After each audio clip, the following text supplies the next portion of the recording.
You said feminism is neutral. Here's what actually happened. The foundation of all knowledge. I'm really mad that what difference does it make, right? What Stop. The deregulation of the industry is obviously going to cause more of that industry. To lubricate the trust connection between people until they have enough. Yet we could still look at biological reality in determining who's a female, even if there are. Why don't you denounce feminism the same way you're denouncing capitalism? If you don't... For something to be objective, it needs to be verifiable. And you can't verify... If I make a claim as a political pundit, it is true that I definitely could be wrong. You're promoting, right? Ideology is the main tenet of politics, right? This is my ideology. But so 2015. Anyone go back and watch the footage? The first GOP debate. Cool, Robert. Oh, that with a crowbar, you said.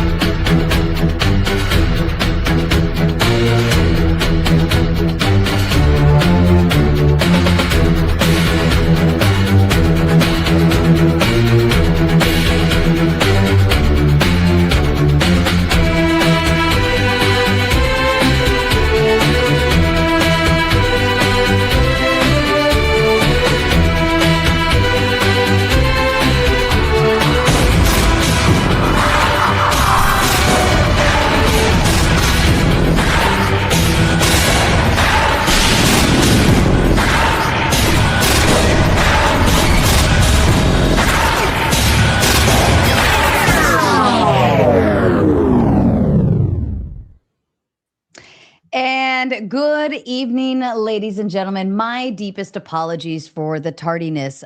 We are a man down. Azrael is MIA at the moment. If anybody does have a direct line to him that's more approachable than me trying to get a hold of him, maybe somebody call and wake his ass up. He must have fallen asleep. He had to have. But here's what we've decided as a team together to go forward so that we could still provide to you great content, a wonderful conversation and debate, and of course, just something to freaking do on a Monday night. As a team, we decided that Balderson and Occult Priestess are going to go easy on Andrew. Andrew's taking one for the team here. He is soloed out, but they're going to go nice and easy on him. We're going to turn it into more of a seriously Saturday kind of concept. We're going to have a conversation. We're not going to go balls to the wall and throw Andrew into a corner because he's here outnumbered, but still wants to have a great conversation. So the prompt for the evening is Christians' twisted and weakened original Germanic moral systems and ruined Western society. Balderson and Occult Priestess are here with the affirmative position. Andrew is taking on the negative so strongly. Mr. Balderson, if you could give us your opening statement, please. Thank you. Thank you for being here. And thank you, Andrew and Occult Priestess for coming on for this. Not going to say thank you to Azrael. He's not here. When normal people discuss Western society, they mean the European people and the places they have expanded to. When they look at the culture surrounding it, most people, especially Christian nationalists, consider that Christian culture and Christian morals. Tonight we will look at that culture and compare it to history. Stupid pen went. And to see where it derived from. When looking at history, Christianity was not when looking at the time period before Christianity was even formalized and the religion was in its infancy, works like Tacitus Germania appear in 98 AD and are based off of much older works.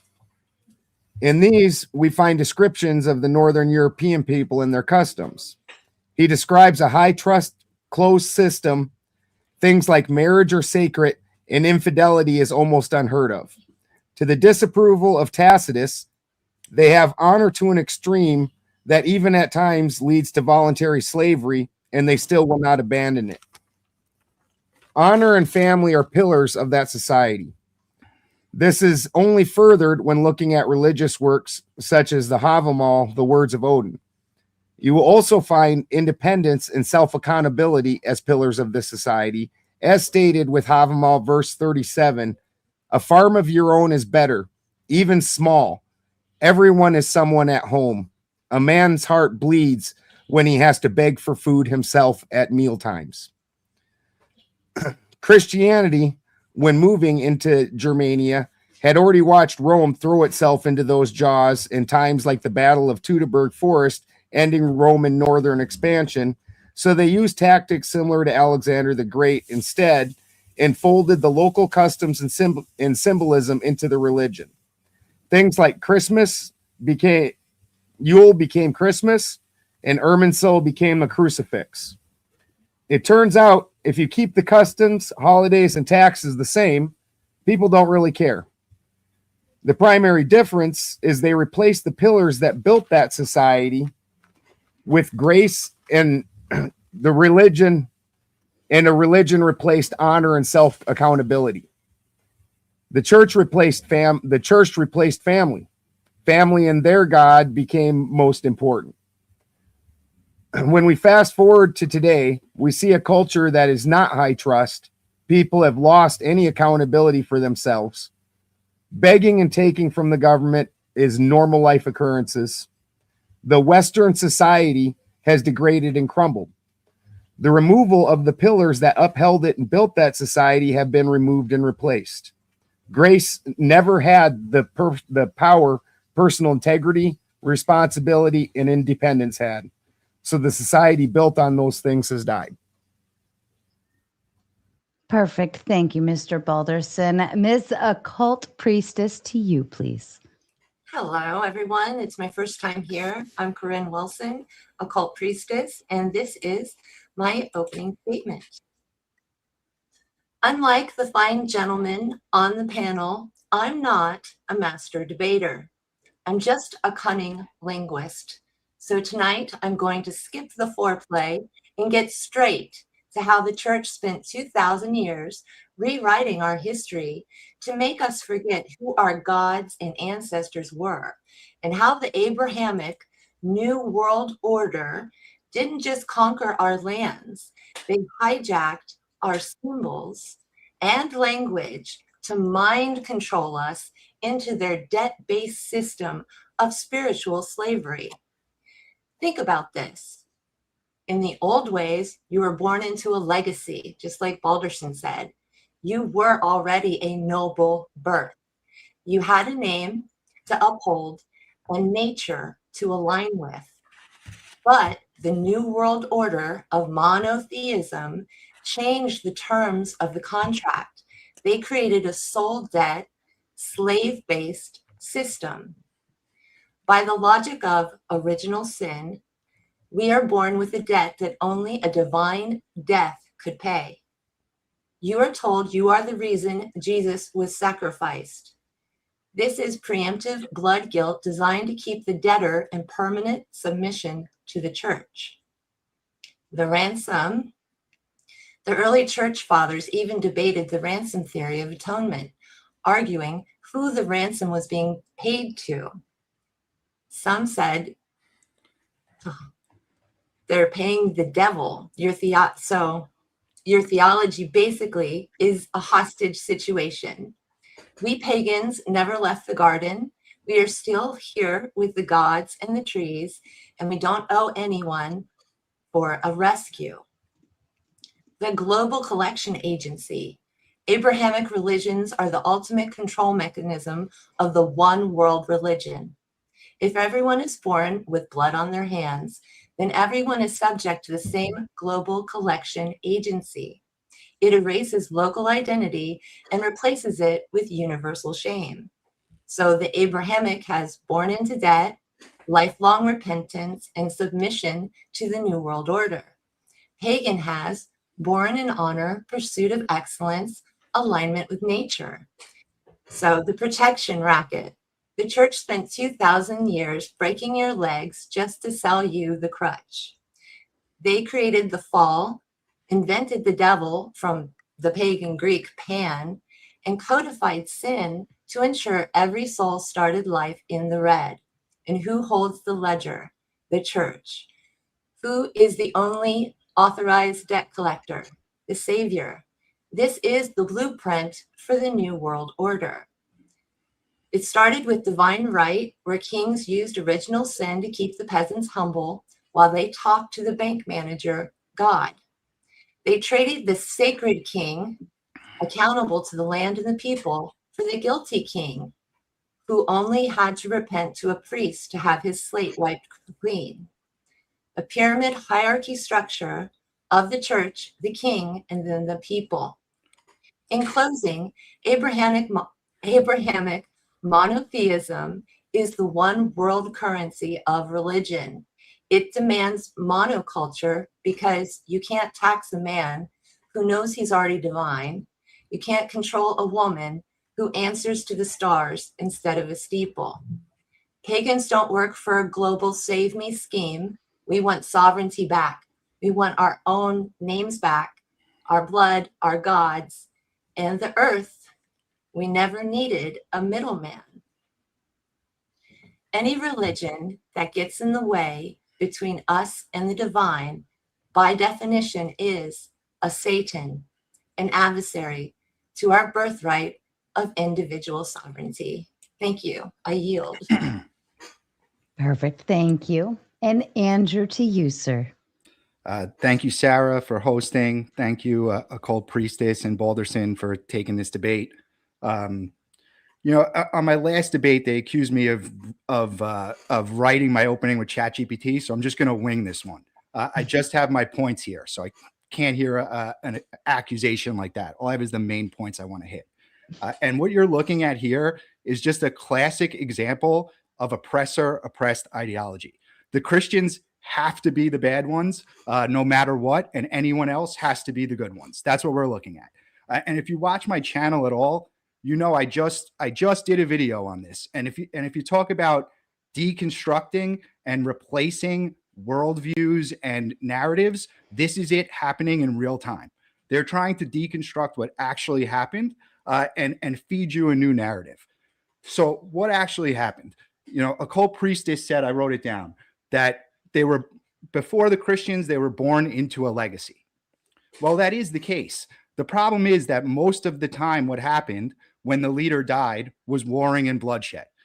There was no clear line of succession. Almost immediately after, tribes started warring, raiding and pillaging on each other was commonplace. It's the same thing with the Native Americans. They make it seem like the Christians came there and like disrupted, just like Occult Priestess is trying to say. They're all holding hands and singing Kumbaya, but that is not at all the case as to what was happening. They were constantly warring back and forth with each other. And like I said, as soon as the leader died, it was usually open war that broke out. What changed this was when the Christians came and started talking about things like a divine right to rule. This gave legitimacy to the ruler beyond just strength. Even if you look, there were 70 plus Germanic tribes, that some in the east, some in the west, some went north. But by 400 AD, all of them unified. You guys can fact check this. Had their word for leader was synonymous with the word for warrior. Why is that?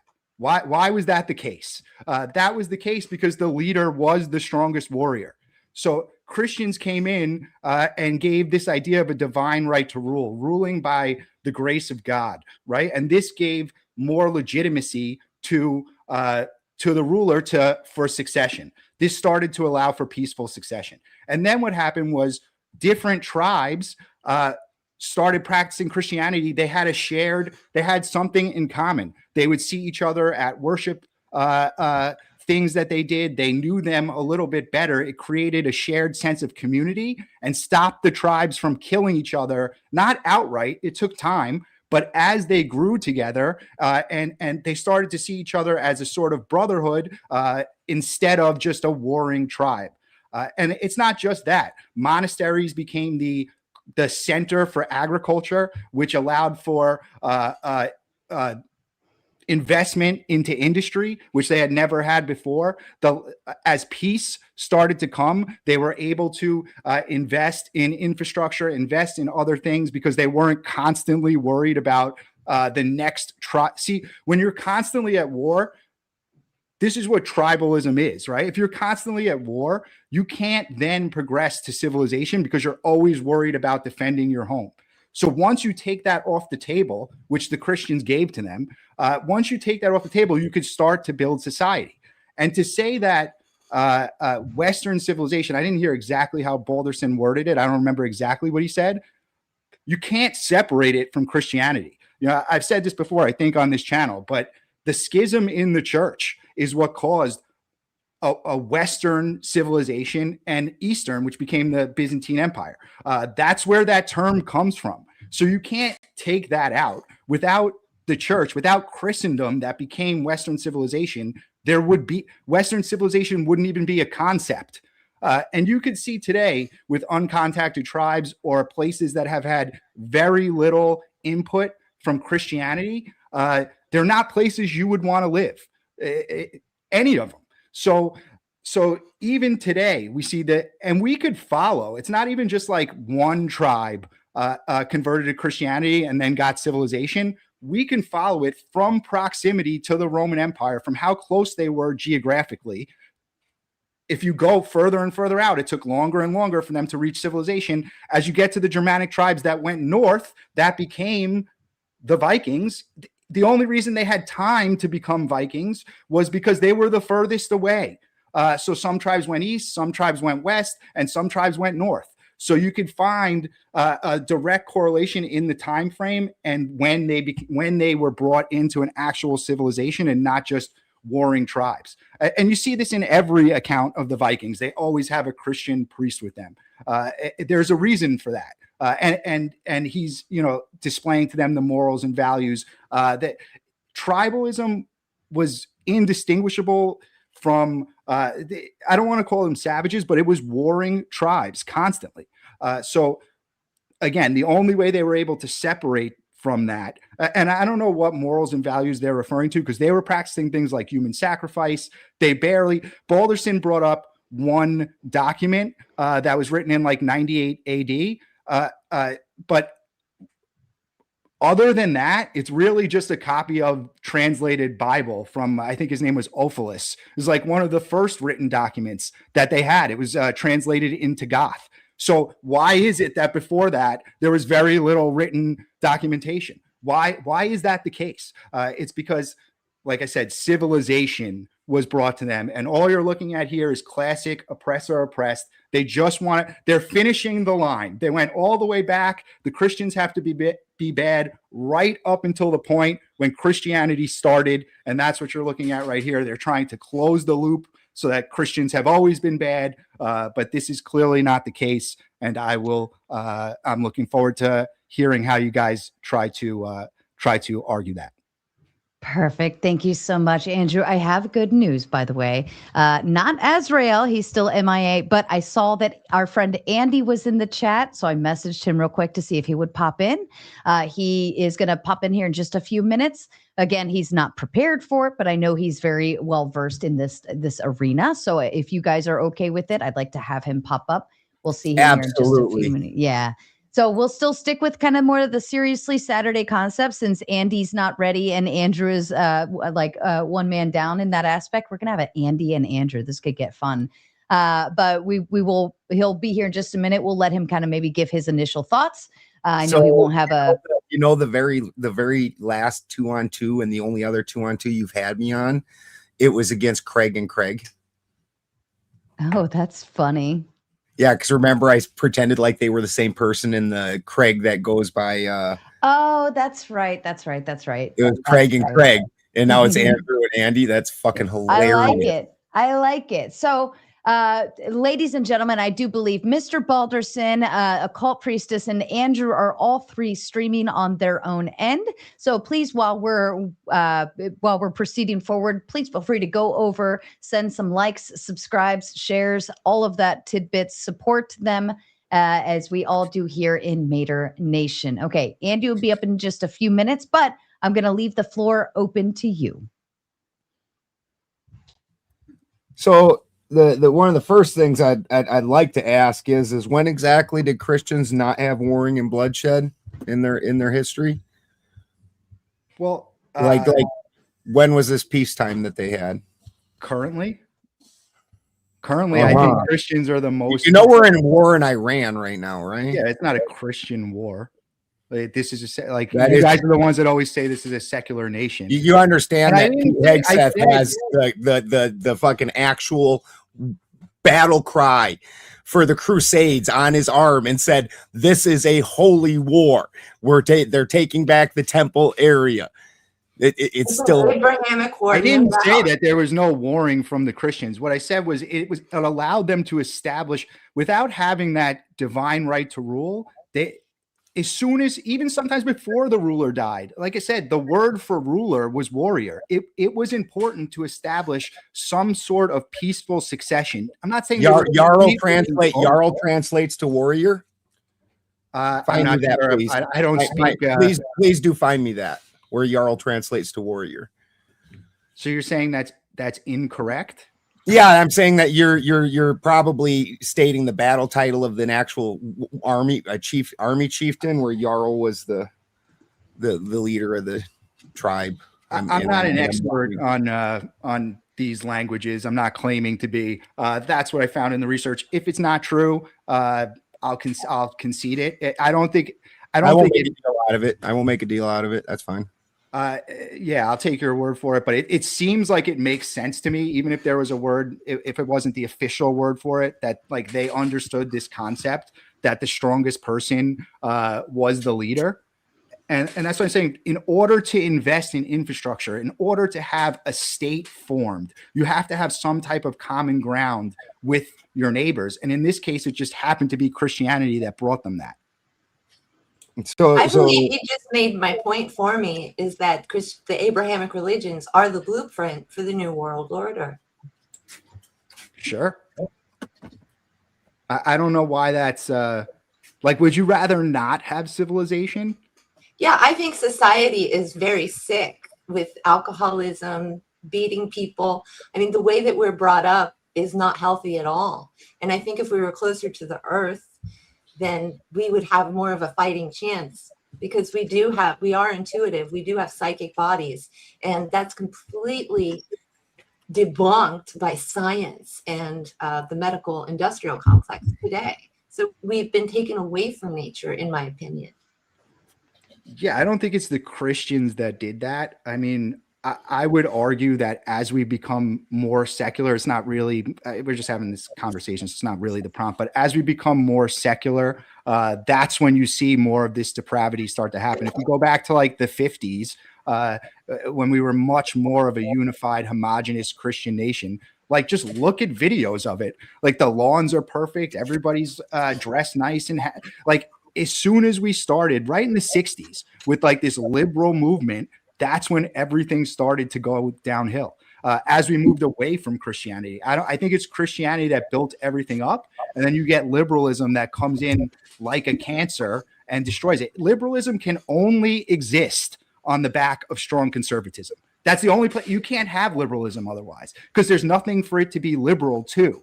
So if you take that same concept, that you can only have liberalism on a strong nation with a strong conservatism first, it shows what actually built it up, and it's not the Christians that destroyed it.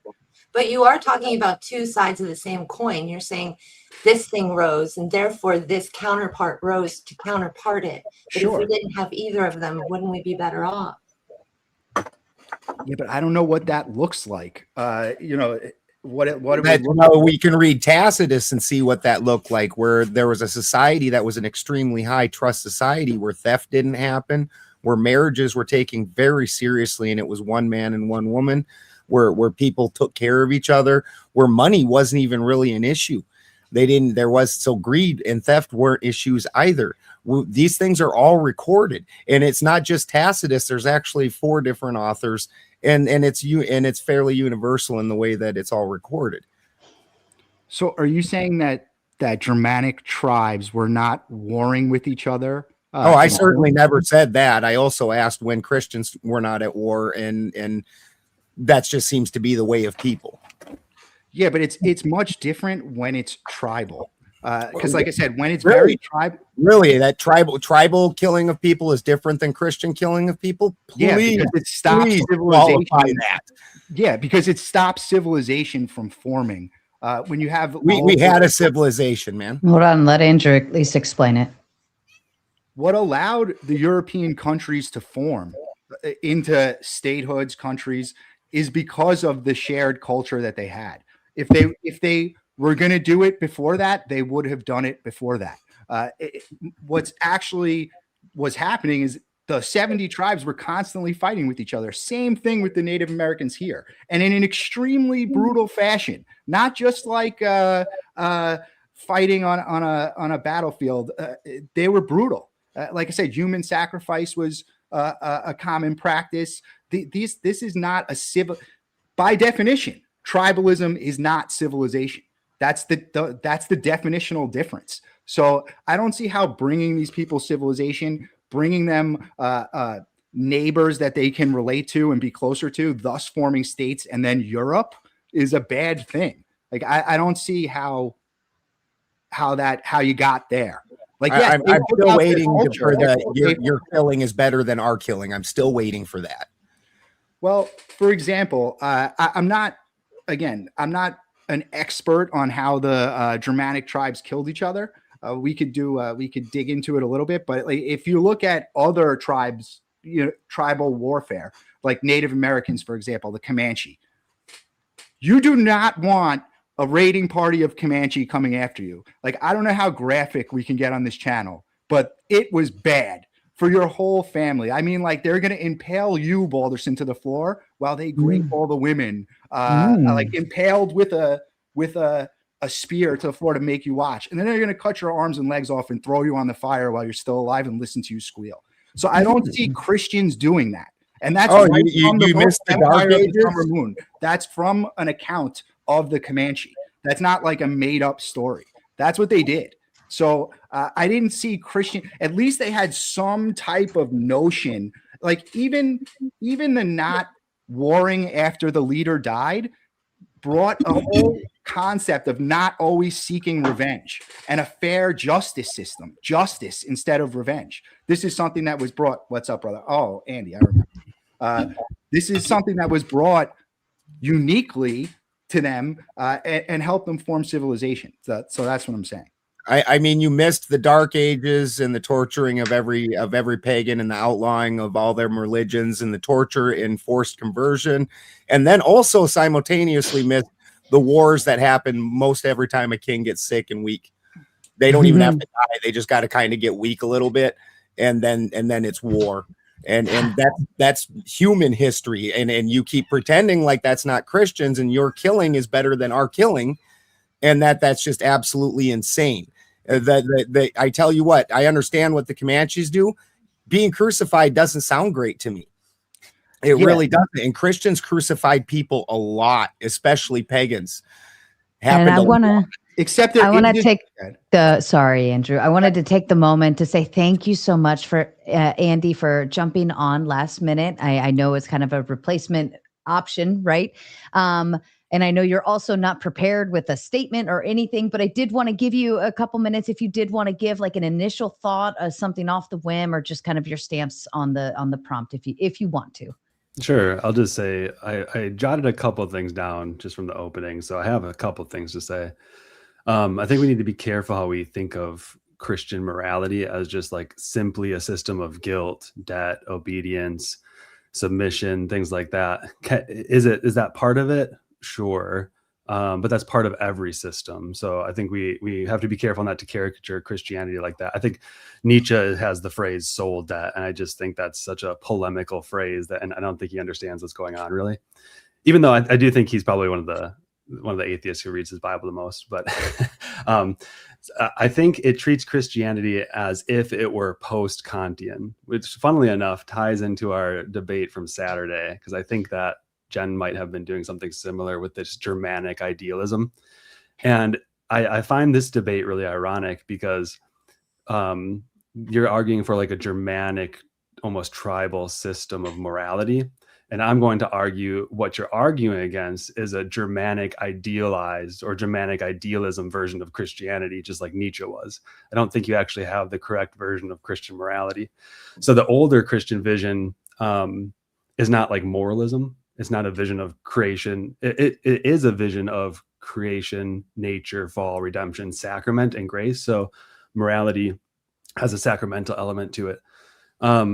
So I want to say that first. And then my second point is Christians don't say like before Christ there was no morality. So I want to make that really clear to begin with. I think that there is well, let me say this. It says the opposite in some ways, right? Pagan people could know real moral goods. So I'm going to stick to a natural law reading there. Even if you don't have the indwelling of the Holy Spirit, you can still know moral good. So I want to make a division between moral good and sacramental goods, or the higher goods that we know by grace. And so you can know courage, you can know loyalty, you can know oath keeping, you can know honor. But the biggest difference is how those are ordered and what they're ordered to. It's called their final cause and their formal cause. So I'm gonna argue for that. And I think this is my last point. Because these goods can be ordered, they can also be misordered. So Augustine's famous for arguing in this way, that you can have disordered loves, right? Courage can become brutality. Loyalty can become like, I don't know, blind loyalty, or like this absolute loyalty. You don't care what you're just going to be loyal no matter what. And Aristotle has something similar, right? It's the golden mean. If you're so courageous that you're just going to run into every single situation and say, look how courageous I am, that's more like foolhardiness than it is courage. And so you can have notions of these without Christ. That's not the moral problem. The moral problem might be related to, or the problem you're talking about with soul debt, I think is a different problem than the moral problem. I think that is a problem of how are you ordered to the highest end without grace? If grace exceeds your natural capacities, that's a different problem in my opinion. But that's where the sacramental vision of Christianity's moral system comes in. And it's above the moral system, right? To participate in the sacraments is to be united to Christ, and for your natural powers to be elevated or ordered in the right way. Okay, I guess I'll leave it at that. Perfect. All right. Well, I'll kick it back into open floor mode. I believe Andrew and Balderson were discussing the tribal killings of some sort. So if you want to continue back from there or dive into what Andy has just stated, it's up to you. I just wanted to clarify one thing with Andy before we went back in that she was representing the Indian system. She kept going on about the Vedas and Brahmin and everything. That's not German.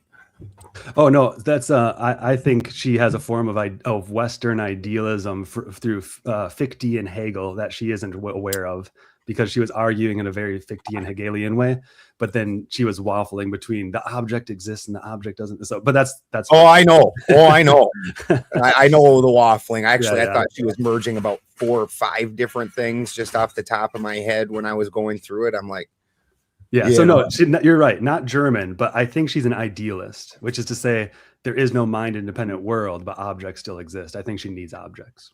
And that was kind of what I was saying on Saturday. It's interesting. But anyway, that's a different debate. Yeah. So back to your killings are somehow better than our killings. I'm waiting for that. Yeah, well, would you rather us have let Islam conquer the West? Would you have been happy? Well, yeah, I'm glad you brought Islam up. In this moment? I'm glad you brought Islam up. Actually, okay. You probably like that. I'm glad you brought Islam up. Actually, we got along with them really well, and you guys have been at war with them for a couple thousand years. Have you heard of the Crusades by chance? Yeah, it's what I'm referring to. I'm saying, would you rather? Yeah, there was a lot of killings, lots and lots of ugly have killings. An Islamic society right now? I would rather have a Germanic society where we had honor and high trust and integrity.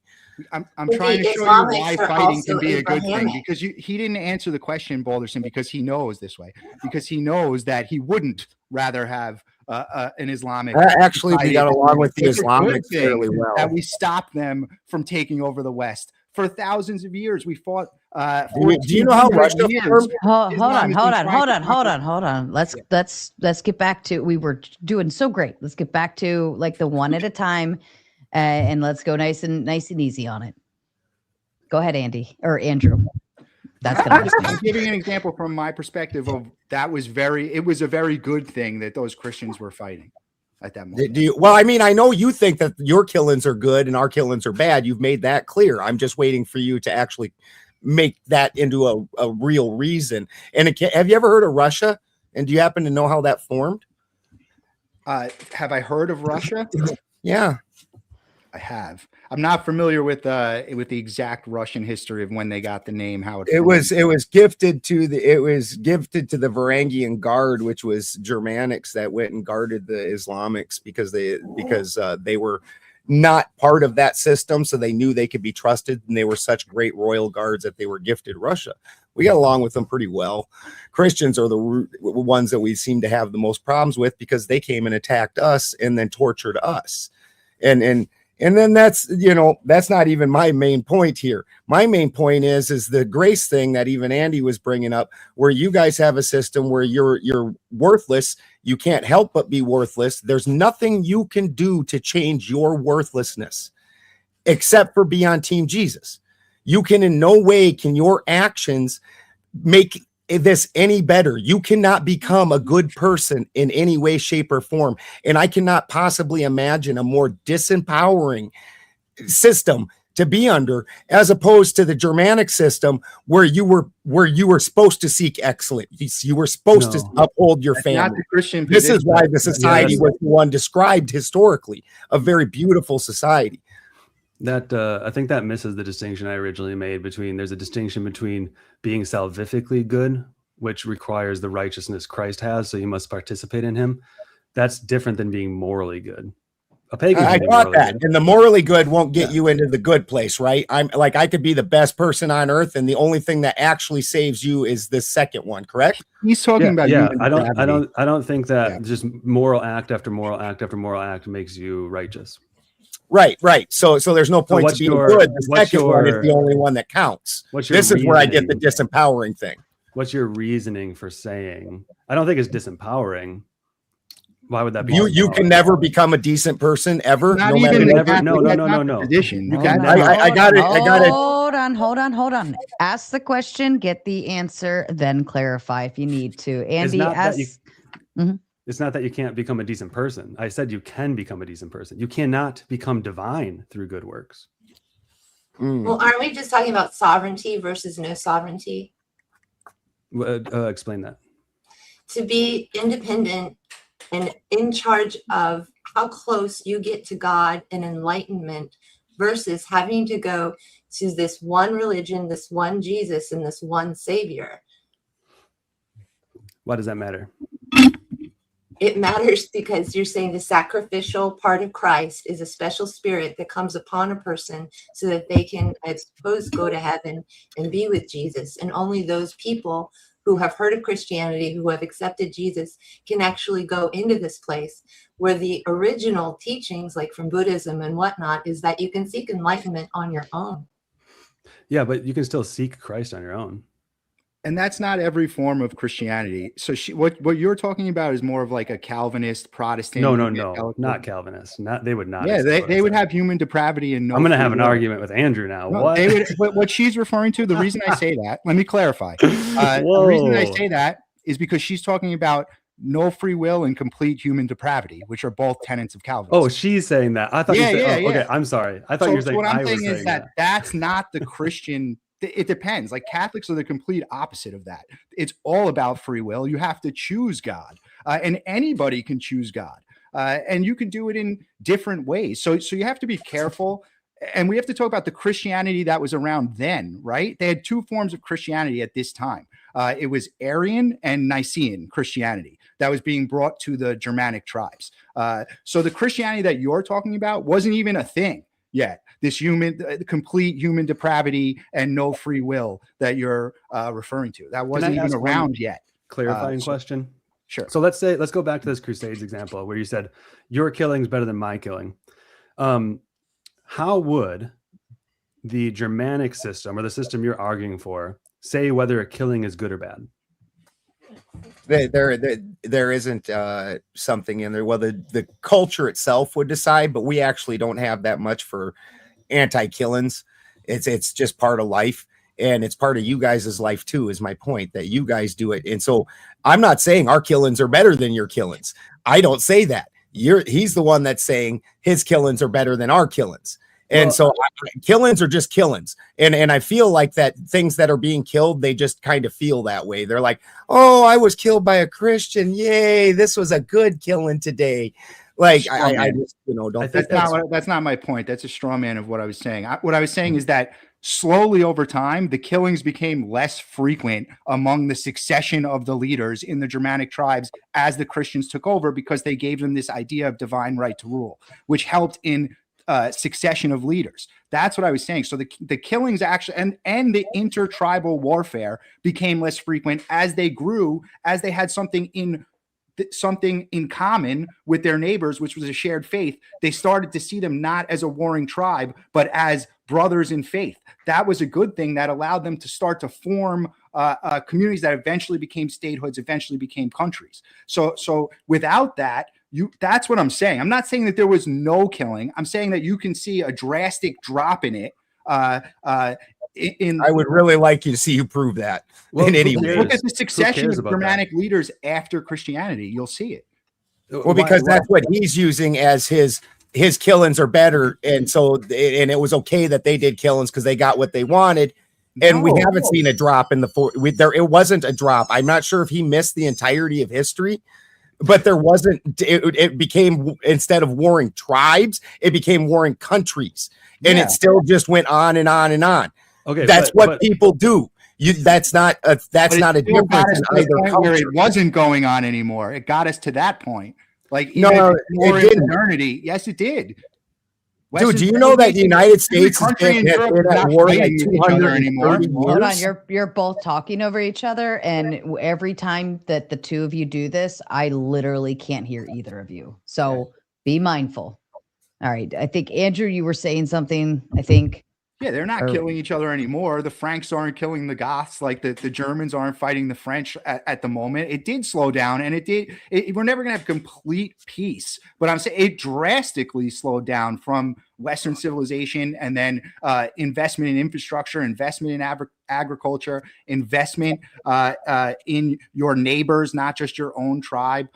This stuff did make violence go down drastically to the point where, I mean, like I said, it's not going on now. So at some point it stopped. What do you think the cause is then, Balderson, if not this? I think it's just human. It's just humans. We just go to war with each other. It's what we do. We fight. But why did it stop? It didn't. Well, mostly that it stopped for the majority of people because of we're at a law situation. So that's really. And how did we get those laws and system of governance? Who brought that? That was secular. That wasn't really any religion. Just get Andy. You could take it if you want. Oh, I was going to say, just so I know how you're arguing, my debate partner, Andrew, do you believe in natural law? I believe that Are you Orthodox? I'm not, sir. I'm Roman Catholic. Okay, then you do. Okay. Most likely you do. Yeah, sure. Okay. Yeah. So this will be easy then. This is an easy answer. When I asked how you judge whether your killings are good or bad, you said we don't really have a reference point, but that's the whole point. You don't have anything outside of your system, or you don't have a system in which you can judge a killing to be good or bad. But that's a huge weakness. I would want to say, if I go out and do crusades and kill someone, that could be bad, sure. And I'm willing to admit Christians do bad things. But I also want to say, if I'm defending my child and kill someone, that's a good. And that could be judged within the ethical system of Christianity as a good. So what is your ethical system that allows you to say this killing's good, this killing's bad? There's definitely recognition between you killed to defend yourself and you just went off and killed one of your neighbors. And yeah, but what allows for that? It's just not a religious thing for us. So there's definitely customs around it. This is why, and so the punishment for killings. This is very famous in the Vinland saga. Eric the Red did some killings, got kicked out of a village, had to go move to another one. He did some killings. He had to go move. Then he had to go move his ass clear to Iceland because people didn't want him killing other people. Great. It wasn't. Great. It That's wasn't a year great was example. That's a great what year example. that was? And that was about 1,000. That and actually he was Christian. So like, I was just curious. I'm trying to follow the timeline. Thank you. yeah. Well, you kept jumping to about 1,000, where I'm talking about like around the birth of Christ time when I'm talking with Tacitus. You're jumping forward, and actually the Viking era is primarily Christianized. By 900, all the leaders of the northern countries were Christianized, and so the Viking era, where you're gonna make us look the nastiest, it's almost entirely Christian.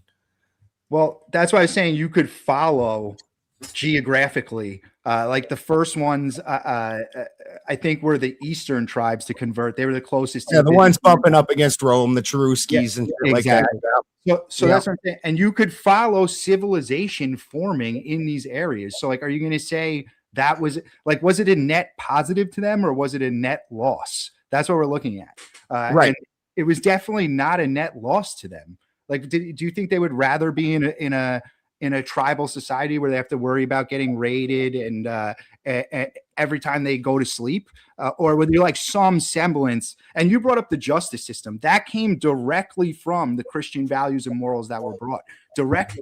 Before that, it was a system of revenge. Yes, it brought an idea of justice instead of revenge. And this was pivotal in changing the value system. They don't really have an idea of justice. They call it justice. Yeah. You're saying it's culturally justice, right? Me? Yeah. No. Balderson. Yeah. Of course they had a fairly robust legal system. So like your legal system's fine, that's fine, right? But the legal system is what defines. And then actually the founding of the country, it was more set up like the Germanic system than it ever was the fucking Greek system. Actually, if you look at the way the system worked, where it was free men that all went and voted at the all thing, and then you just had a jarl, and the jarl was just basically overseeing what the free men had decided.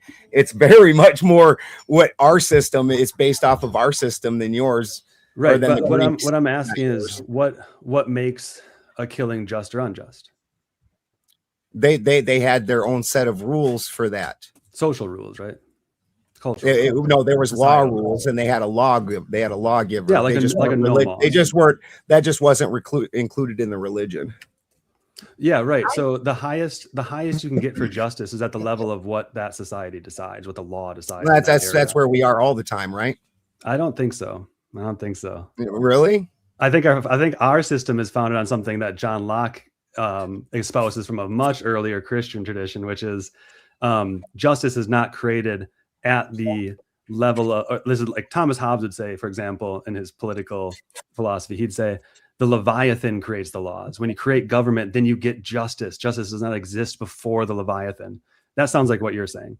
And then I would argue justice exists, and that I'm just saying that they had a system, and you're acting like they didn't. And we have a system today that decides whether it's good or bad. No, I'm saying they have a system, but the system does not go beyond the created system that man created.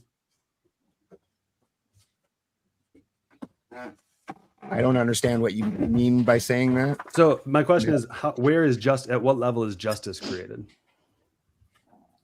Like, when do you have a just society?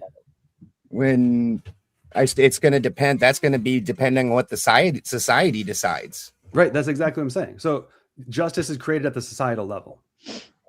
Yes. Yeah. And so Christians would say, I think a benefit of Christianity, and you can argue this with me if you want, is that justice is not created. Our laws try to guard the things that justice already provides for us. So our laws are derived from a higher law.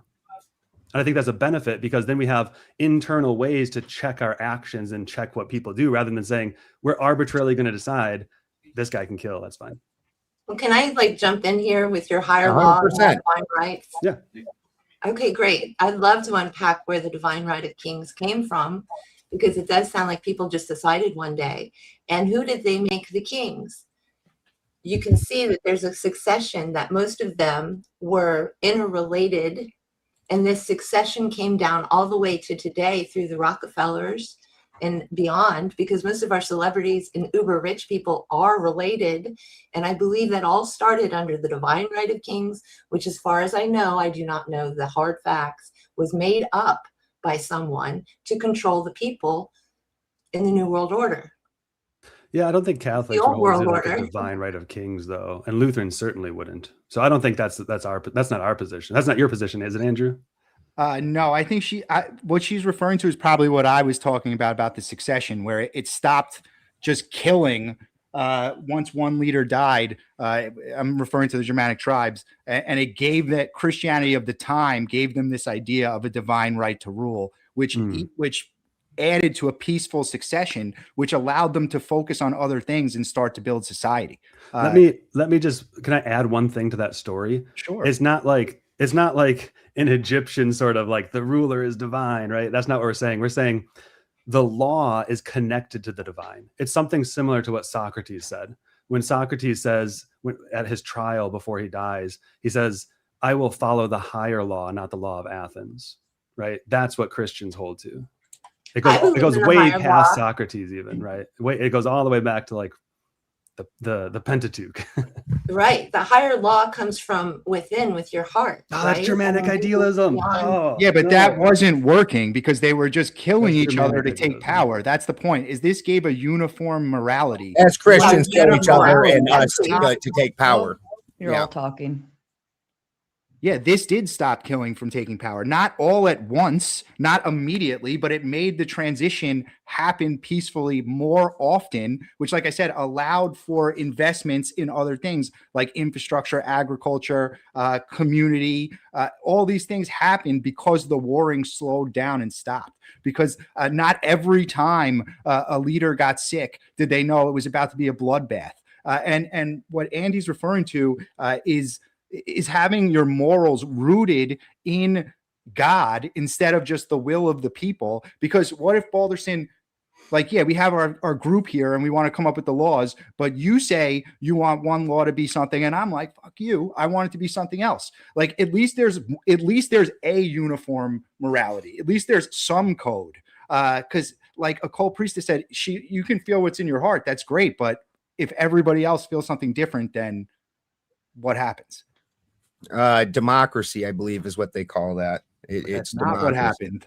That's not what happened. It's not. That's not how democracy works. One person agrees, the other person disagrees, and then we talk about it. In tribalism, no. Tribal. Oh, remember that whole thing where I said the free men got together and voted? I understand you keep making these giant straw men, and then also using our killings are better than your killings, and killings slow down. Let me introduce you to the United States, which has been at war for 220 out of its 250 years. Let me introduce you to that. When exactly did the killings stop? Some killings are better than when exactly? How many countries have we been at war with in the last 5 years? Is that like 7, 8, 9 bombings? Just for clarification, bombing back to the Stone Age. Wait, we got to clarify this because I think you conceded this already. That if you kill, to protect your family and your kids, that's a good thing. Thus. When's the last time the United States was invaded? Oh, hold on. Let him finish explaining, Ben. Go ahead, Andrew. See that or not, that therefore some killings are better than other killings. When's the last time the United States was invaded? But just for clarification. That is defending your family. That's what I'm trying to get to where you're going here. You're saying defend. When's the last time the United States was invaded? Yeah, but this can happen on a personal level. But our killings are good killings. Our killings are good killings. You're with your family and you get into a violent altercation. It doesn't have to be on a nationwide level. This does happen. Yeah, I know. Now we blow up whole countries instead of just a couple tribes killing each other. It's you're deflecting much better. The point. You're deflecting to something else. What I'm saying is that this was already conceded, so you can't use it as a point against me. There are some killings that are better than other killings. Yeah, you haven't made your killings better. That's what I'm waiting for, is you to make your killings better, that you keep touting how we killed, but your killings are somehow better. I'm saying they became less frequent. That have never stopped. They've never stopped. Frequent. Do you know how many countries we're at war with right now, bro? Right, but it's hilarious. Do you worry that your house is going to get broken into at night and shot up full of arrows while you're sleeping? Do you still worry about that? Like, no, because there's no more tribalism. That's what I'm talking about. You would be worried about those things if we were still in a tribal society. So it's slowed down. I'm not, this isn't Cowboys and Indians. I mean, now you're skipping to like the Germanic people also were raiding each other's villages. So did the Christians. Do you know why the first council in Nicaea was called? Because the Christians were killing the fuck out of each other. And that wasn't until like 300 and something. Yeah, it's like I said, the Christians did have killing, but it slowed down and stopped under Christianity. Same thing as the slavery argument. Like, yeah, there was slavery in the beginning, but Christians are the ones that stopped it. They get no credit for it. And this is all that oppressor ideology. You haven't read about the Germanic slavery? Everybody else has to be good. Even if they're doing human sacrifice and killing each other, they have to be good. The Christians have to be good. Yeah? And that's Tell what me you're about that at. human sacrifice. So how much Hollywood did you watch to prepare for this, bro? Tell me about this human sacrifice in tribalism.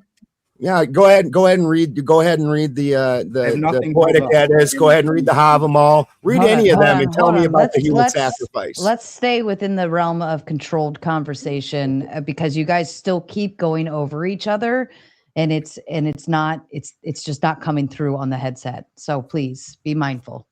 Andy can take it if I don't want to hog up all the time. Well, I just think that the discussion we're having right now isn't really pertinent to the point that we were trying to make.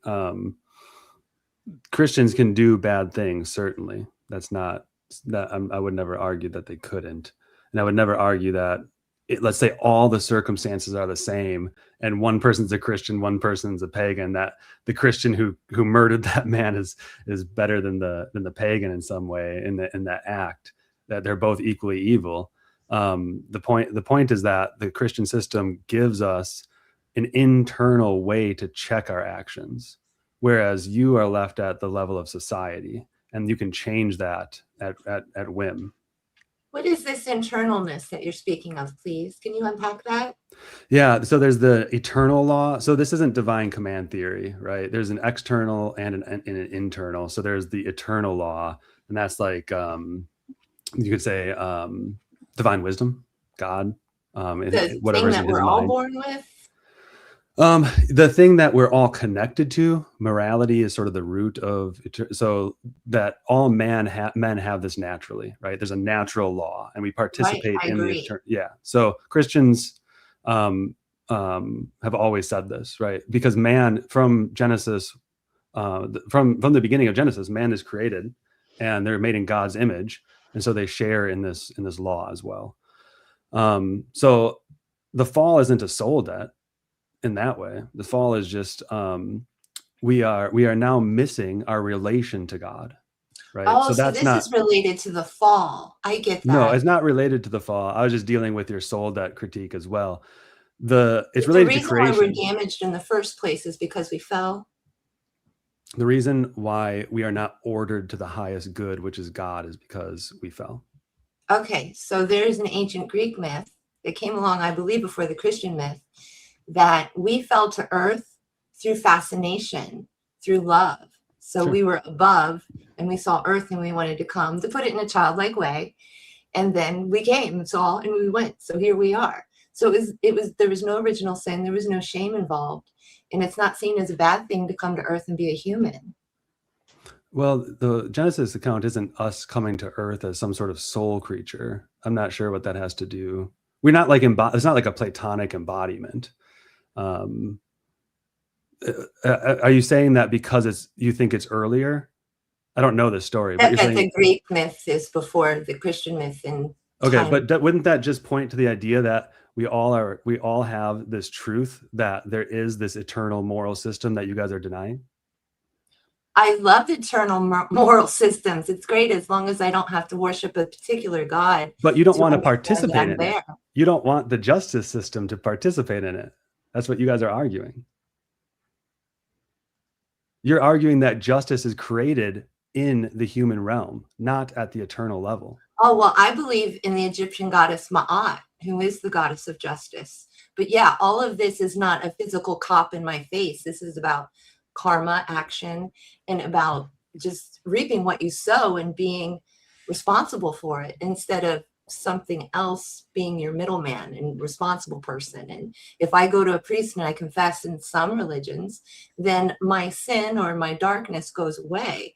And I don't believe in that. I believe that you've got to deal with your own crap.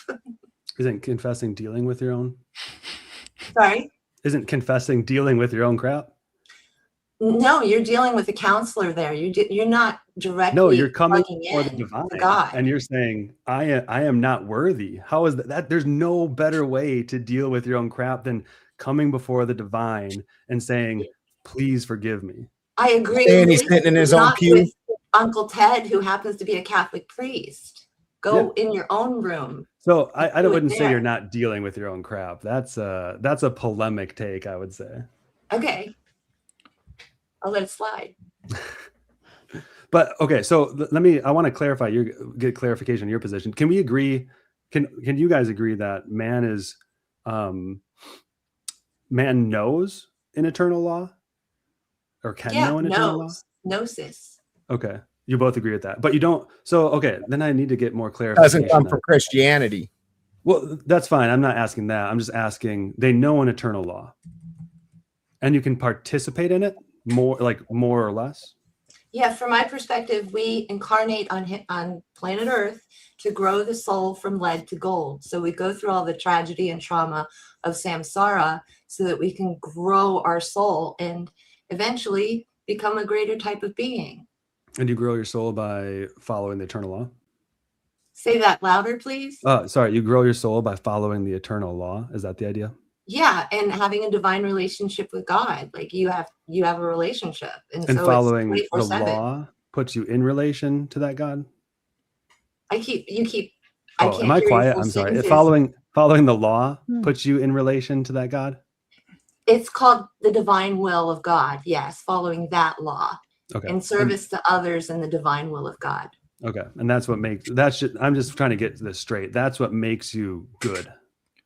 That is the process of becoming good. It's the practice of being good. Okay. So that's interesting because you were earlier criticizing us for having the idea that we go before the divine to be good. So that's kind of interesting. No, I love that. It's that you have to have a man in the room with you to sanctify it. Well, what? The confessioner. You can confess, sure. Yeah, you can confess to a confessioner. Mostly you have someone else you're confessing to. You're not doing it alone in your own sacred space. You can confess alone in prayer. Why couldn't you do that? Well, I hope people do. Okay, Yeah, so I don't think it's a requirement. Yeah, I'm confession is good before a pastor or priest is good. That's a great good. But I'm struggling. It's so funny because I'm struggling. It sounds like you guys are more Platonic and we're more Germanic. We're more like we're grounded. Her and I don't have the same view. Okay, that explains a lot. Okay, I'm sorry. I'm not a Nordic pagan. I'm just only trying to take up my amount of time. Because I think I have more in common with Balderson. I think I'm very far apart from the Occult Priestess, but I think there is a groundedness and a this earthiness to Christianity that I think Balderson would appreciate too. And my perspective is very feminine and intuitive and not masculine. And I understand the differences here. I'm going with more emotional, psychic stuff, right? Okay. So to have a connection with Thank the you. divine. That clarifies. Sorry, I came in late, so maybe I missed that. My apology. Oh no, I don't think I stated that. Well, I thought you guys were debating for the same thing. That makes sense now. Okay, do you believe in? Oh, go ahead, Balderson. Go ahead. It wasn't exactly the same, and just trying to get some other new people up, and it wasn't, close enough. Close enough. Makes sense now. Okay, so Balderson, do you believe in eternal law? I believe that, yeah, there's definitely ways that this place works, and we have laws. Just killings isn't really in the religion as much as what you'd think. It's kind of considered a fairly natural thing, but you don't do it with your friends and your family. You don't break your oaths. You keep your honor. Things like that are high in our regard, and that includes not stealing, not breaking your word, doing other things like that. Being self-sufficient is super high in our regard. But occasionally things are going to happen, and there might be some killings. It happens around the world in every religion. Yeah, Even the Buddhists there's a whole sect of Buddhists that kills Muslims in order to reach Zen. Yeah, that's great, because this is exactly where I wanted to go. The oath keeping, the honor code, things like that. All I'm trying to figure out is, what is that ordered to? How does that? Because just oath keeping in general is not a good thing. Just an honor code in general is not a good thing. It has to be ordered toward the good, right? And because like the killing example, if I defend my child and kill someone versus just go out and murder someone because I enjoy it, that's very different, and they're ordered towards different ends. So do you have an ordering principle, like a logos, or like something like a formal cause or something like that? Of course, there would be a differentiation between the two. So no, in fact there's even and yes, there would. Obviously, if you're killing your enemies or you're killing to save your family, then that's fine. Right, but how is that fine? Is it because of an ordering principle that orders the act toward the, like, you have the right intention, the act is ordered appropriately towards the final end? Like, there would be a difference. You might call it still bad. There would be a difference if I stole food for the end of feeding my starving family versus if I stole food because I just wanted to throw it away to the pigs or something like that, right? Well, I would say so, yes. Okay, so that's what I mean. What is the person that you stole the food from wouldn't really give a shit, would they? But so, like, your system seems to me like it's ordered toward whatever justice system, whatever the good that justice system calls good. Is that unfair?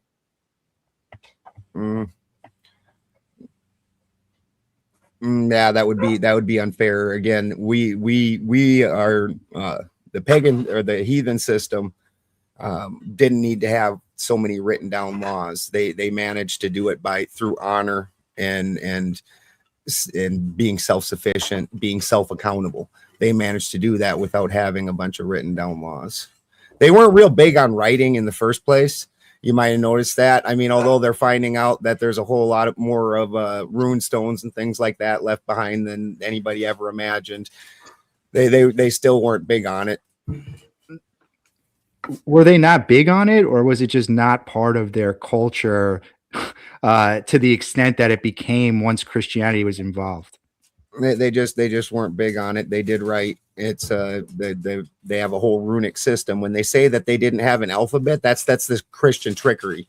They had a futhark. See, what an alphabet is alpha beta. That means specifically the Greek lettering system. We had a futhark, fehu, urus, thorazaz. You see how that works? So when they say we didn't have an alphabet, that is true. That didn't mean we didn't have a writing and lettering system. We just had a futhark. Yeah, it's not just the writing itself. It's also the means in which the information traveled. Well, we had a Library of Alexandria, but you guys burnt it down. Who's you guys? Me? The Christians. The Christians. The Christians. I'd do it again. Yeah. Damn you, Andy! You wicked man. I think what Andy's trying to get at is just like, what's the unifying source of your morality? Like, because yes, you guys are saying like Occult Priestess, I feel it in my heart, but like, what if every person feels something different in their heart? Like, where do you get your morality from? I think is what he's asking. Not just you're asking about to be controlled, a system of control, and that is just not something that's ever worked throughout history. Right, but you have to have one unified system of morality that everybody understands to have homogeny. And you need homogeny to have a good society. Like, you can't have everyone just thinking their own, oh, in my heart, I think it's fine for me to take this food that's right here. In my heart, it says, and the other person's like, well, in my heart, I think it's right. I should punch you. That would be thieving. That didn't exist in our, that was very low key. In fact, Tacitus wrote about it. You can read about it. Really wasn't any thieving in our society. Somehow we managed without the written rules you guys keep asking for. We managed to be living better than you all. And our society was unified enough that, let me introduce you to the Battle of the Teutoburg Forest, which stopped Roman expansion. How is raiding was the worst defeat Rome ever suffered in history. Somehow them tribal fucks got together and did that. But how is raiding not thieving? How is war any different than raiding? And the raiding is not, again, you need to get out of the Hollywood a little bit and understand that they left the resources after they raided. They just left them there. Again, you need to get out of the Hollywood a little bit, just a little bit, maybe. So what happened? Can you break it down when they raided their and read a book? The raiding only was during the Viking period, and what Hollywood likes to leave out is right before the Viking period, Charlemagne slaughtered a whole shit ton of Danes. They went and they burnt down this tree, which was called Irminsul, which was so sacred that everybody every 7 years would go meet at it. They cut that motherfucker down and built a church on it. Would you maybe burn that church? Would Are you making the claim that Germanic tribes were not raiding each other's villages? No, they didn't raid like Hollywood pretends. That was actually when they became Christian that they started doing that. Remember that whole thing where I told you that the Viking era was primarily Christians, and you can go ahead and look this up. By like 900 AD, every leader of Germania was except for Iceland. Iceland was the last bastion where we all kind of just kept moving further and further north to get away from you fuckers. The problem is still like you can, even if the Germanic system provides less like less war, less strife, whatever. It seems it carries a great cost because it's like, what is the structure that allows for that? We all said that we agree in eternal law. So the Christian can easily say it's the eternal law put into man that allows anybody to have more morality, right? Oh, we don't get that though. No, that's what I'm saying. You have not provided like a system that allows us outside of the eternal law, right? This is why I argue for natural law. I think that there is natural law, so we can participate. Explain your version of natural law. I've heard about 50 different ones. Well, let me just make this one point quick because we've been dancing around it. I think we just keep missing it. We can all appeal to this eternal law, right? And this eternal law is this system that's been placed in man, and we can participate in these things through our natural ends of man, like what is good for man, etc. Like it is good to be honorable. We all agree with that, but honorable towards whom? Honorable. It's good to not kill. In what situations, right? That's what morality is. That's what we're talking about with the moral system. And if you're saying justice is created at the level of each tribal system or there's not like a unifying thing that would organize all systems outside of the eternal law, all we have are these principles that are not applied in particular situations. Like it's good to be honorable. Okay, when? I understand you want a really strictly written system and you don't understand how to just act on your own. I get that, and you guys need a savior to be good for you because you can't be good for yourself. I totally fucking get that. That's not what I'm saying. I know it's not what you're saying, but it is. and see, we know how to be decent people by ourselves. We don't. But you don't. You have the eternal law. You admitted you have the eternal law. You don't. You are not definitely. All men have a certain. All men have a pretty much disposition toward fitting into what society's always been. I would more rather than eternal law. Honestly, rather than eternal law, I would more call it epigenetic, passing things on epigenetically. That your people before you lived a certain way, and their people before them lived a certain way, and all that shit's written right into your salts, and you're living it every day. That's why so many things that you knew it right when you were born. So rebellion. So any rebel, like the people who rebelled against slavery, which was apparently an act written into the genetic code, that would have been a bad thing. The people that rebelled against it. Mm-hmm. Well, I suppose to the slave masters it was. To the whole culture, it would have been evil. It depends on which slavery you're talking about. Germanic slavery was very different from Christian slavery. Well, sure, it was very good, but the Christian slavery was very bad. Well, the Germanic actually, we can actually quantify this. See, unlike your killings thing, where you can't actually make your killings better. See, we actually have history that wrote where the Germanic slaves were basically, in Caesar's opinion and Tacitus's, the equivalent of a tenant, where they gave a percentage of their income to the landlord until they had paid back whatever debt that they had owned. And he couldn't figure out why the Germanics would treat their slaves like that. They're like basically damn near free men. And so, yeah, I suppose it depends on which version of slavery you're talking about. I Yeah. mean, you can go ahead and look this up or listen to Germania. Sure. You know, all Christians did was end slavery. That's all they did. I think this is a lethal admission, what you're saying to the whole debate, because I can simply argue, if you want to give up eternal law, I can simply argue that Christianity did not encounter moral chaos. They encountered the eternal, they encountered honor keeping, or they encountered an honor code, the law of compensation, law of vengeance, whatever you want to say it, right? These particular laws ordered to the wrong ends, ordered to a lower system of justice, ordered toward like arbitrary justice systems. And then they ordered them the higher principles. And that's great. Then we have a unifying ordering principle. And I think that kind of wins the day. No, all you did was take away self-accountability and turn it into I need it. You can still have self-accountability. No, you don't. No, you don't. Oh, You're why not? self-accountable. Why is it taken away? Because you can never be worthy. You can never be good.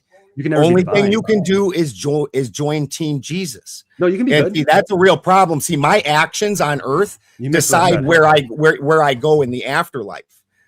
So not like about the we don't just have, I know you guys, especially I'm sure Andrew just thinks Valhalla is like the whole thing because he got all his information from TV, but we have many afterlives, and your actions on earth decide where you're going to go hang out in the afterlife. Everything I do as a person decides what I get. You don't have that system. You're not accountable for yourself in any way, shape, or form. You get to go beg to Team Jesus, get your Willy Wonka pass, and then you get to go live in utopia. Not because you were a decent person. True. No, you it's could worse. It's literally actually worse. be the worst person in the planet. And if right before your deathbed, you truly and faithfully take Jesus into your heart, you're on Team Jesus. But that's not a moral You get to system. go be a good person. You get to go to the utopia. I tell you what, that's no self-accountability. And in mine, you would go to a very nasty place. Here's the thing that go ahead, Nicole. That's not the case. Thank you. Ben, you understand the Nordic goddess. Her name is Hel, Hel. And isn't that where the actual concept of the Christian hell came from? Well, except for they also cross-referenced it with where oath breakers and brother betrayers and things like that go. So our hell isn't the evil hell. There's a whole nother place that goes underneath that name, but it's only for very specific people. Our hell is more like you just didn't quite make it what you should have accomplished here. Try again next time. But also, you've been saying all night that you can't be good in Christianity. That's not at all. I said this earlier, only small groups have a total depravity canon to them. Like Catholics don't believe that in any way, that you can't be good. You can certainly be good. You'll never live up to the goal at which that is Jesus and the way he lived. But you strive divine. for it and you can be good. You don't have to live with this I'm an evil person. I never think that. So I don't know why you guys think that's how. Well, Christians live. that's exactly what I was going to say. You're saying we're not held responsible. Yeah. But then you go outside of a moral system and you say at your deathbed you can confess that Christ is your Lord. But you have to actually first of all mean it. You can't just be like I said man it truly and faithfully. I added that in. Truly and faithfully mean it. Look, that's a great good about Christianity. It's not a great good about a moral system. If your moral system allows you to do all these goods and not mean any of them, you don't even have intention as an internal orienting principle, right? You could just say, oh, and this is why I say you guys are critiquing Germanic. Again, you're the only one with an internal system you were born with. I like that. I asked you guys guys say that so many times if you had an order. We just said we don't write them down. They're in there. Yeah, you wrote yours down. Good for you. You got a diary. My daughter does too.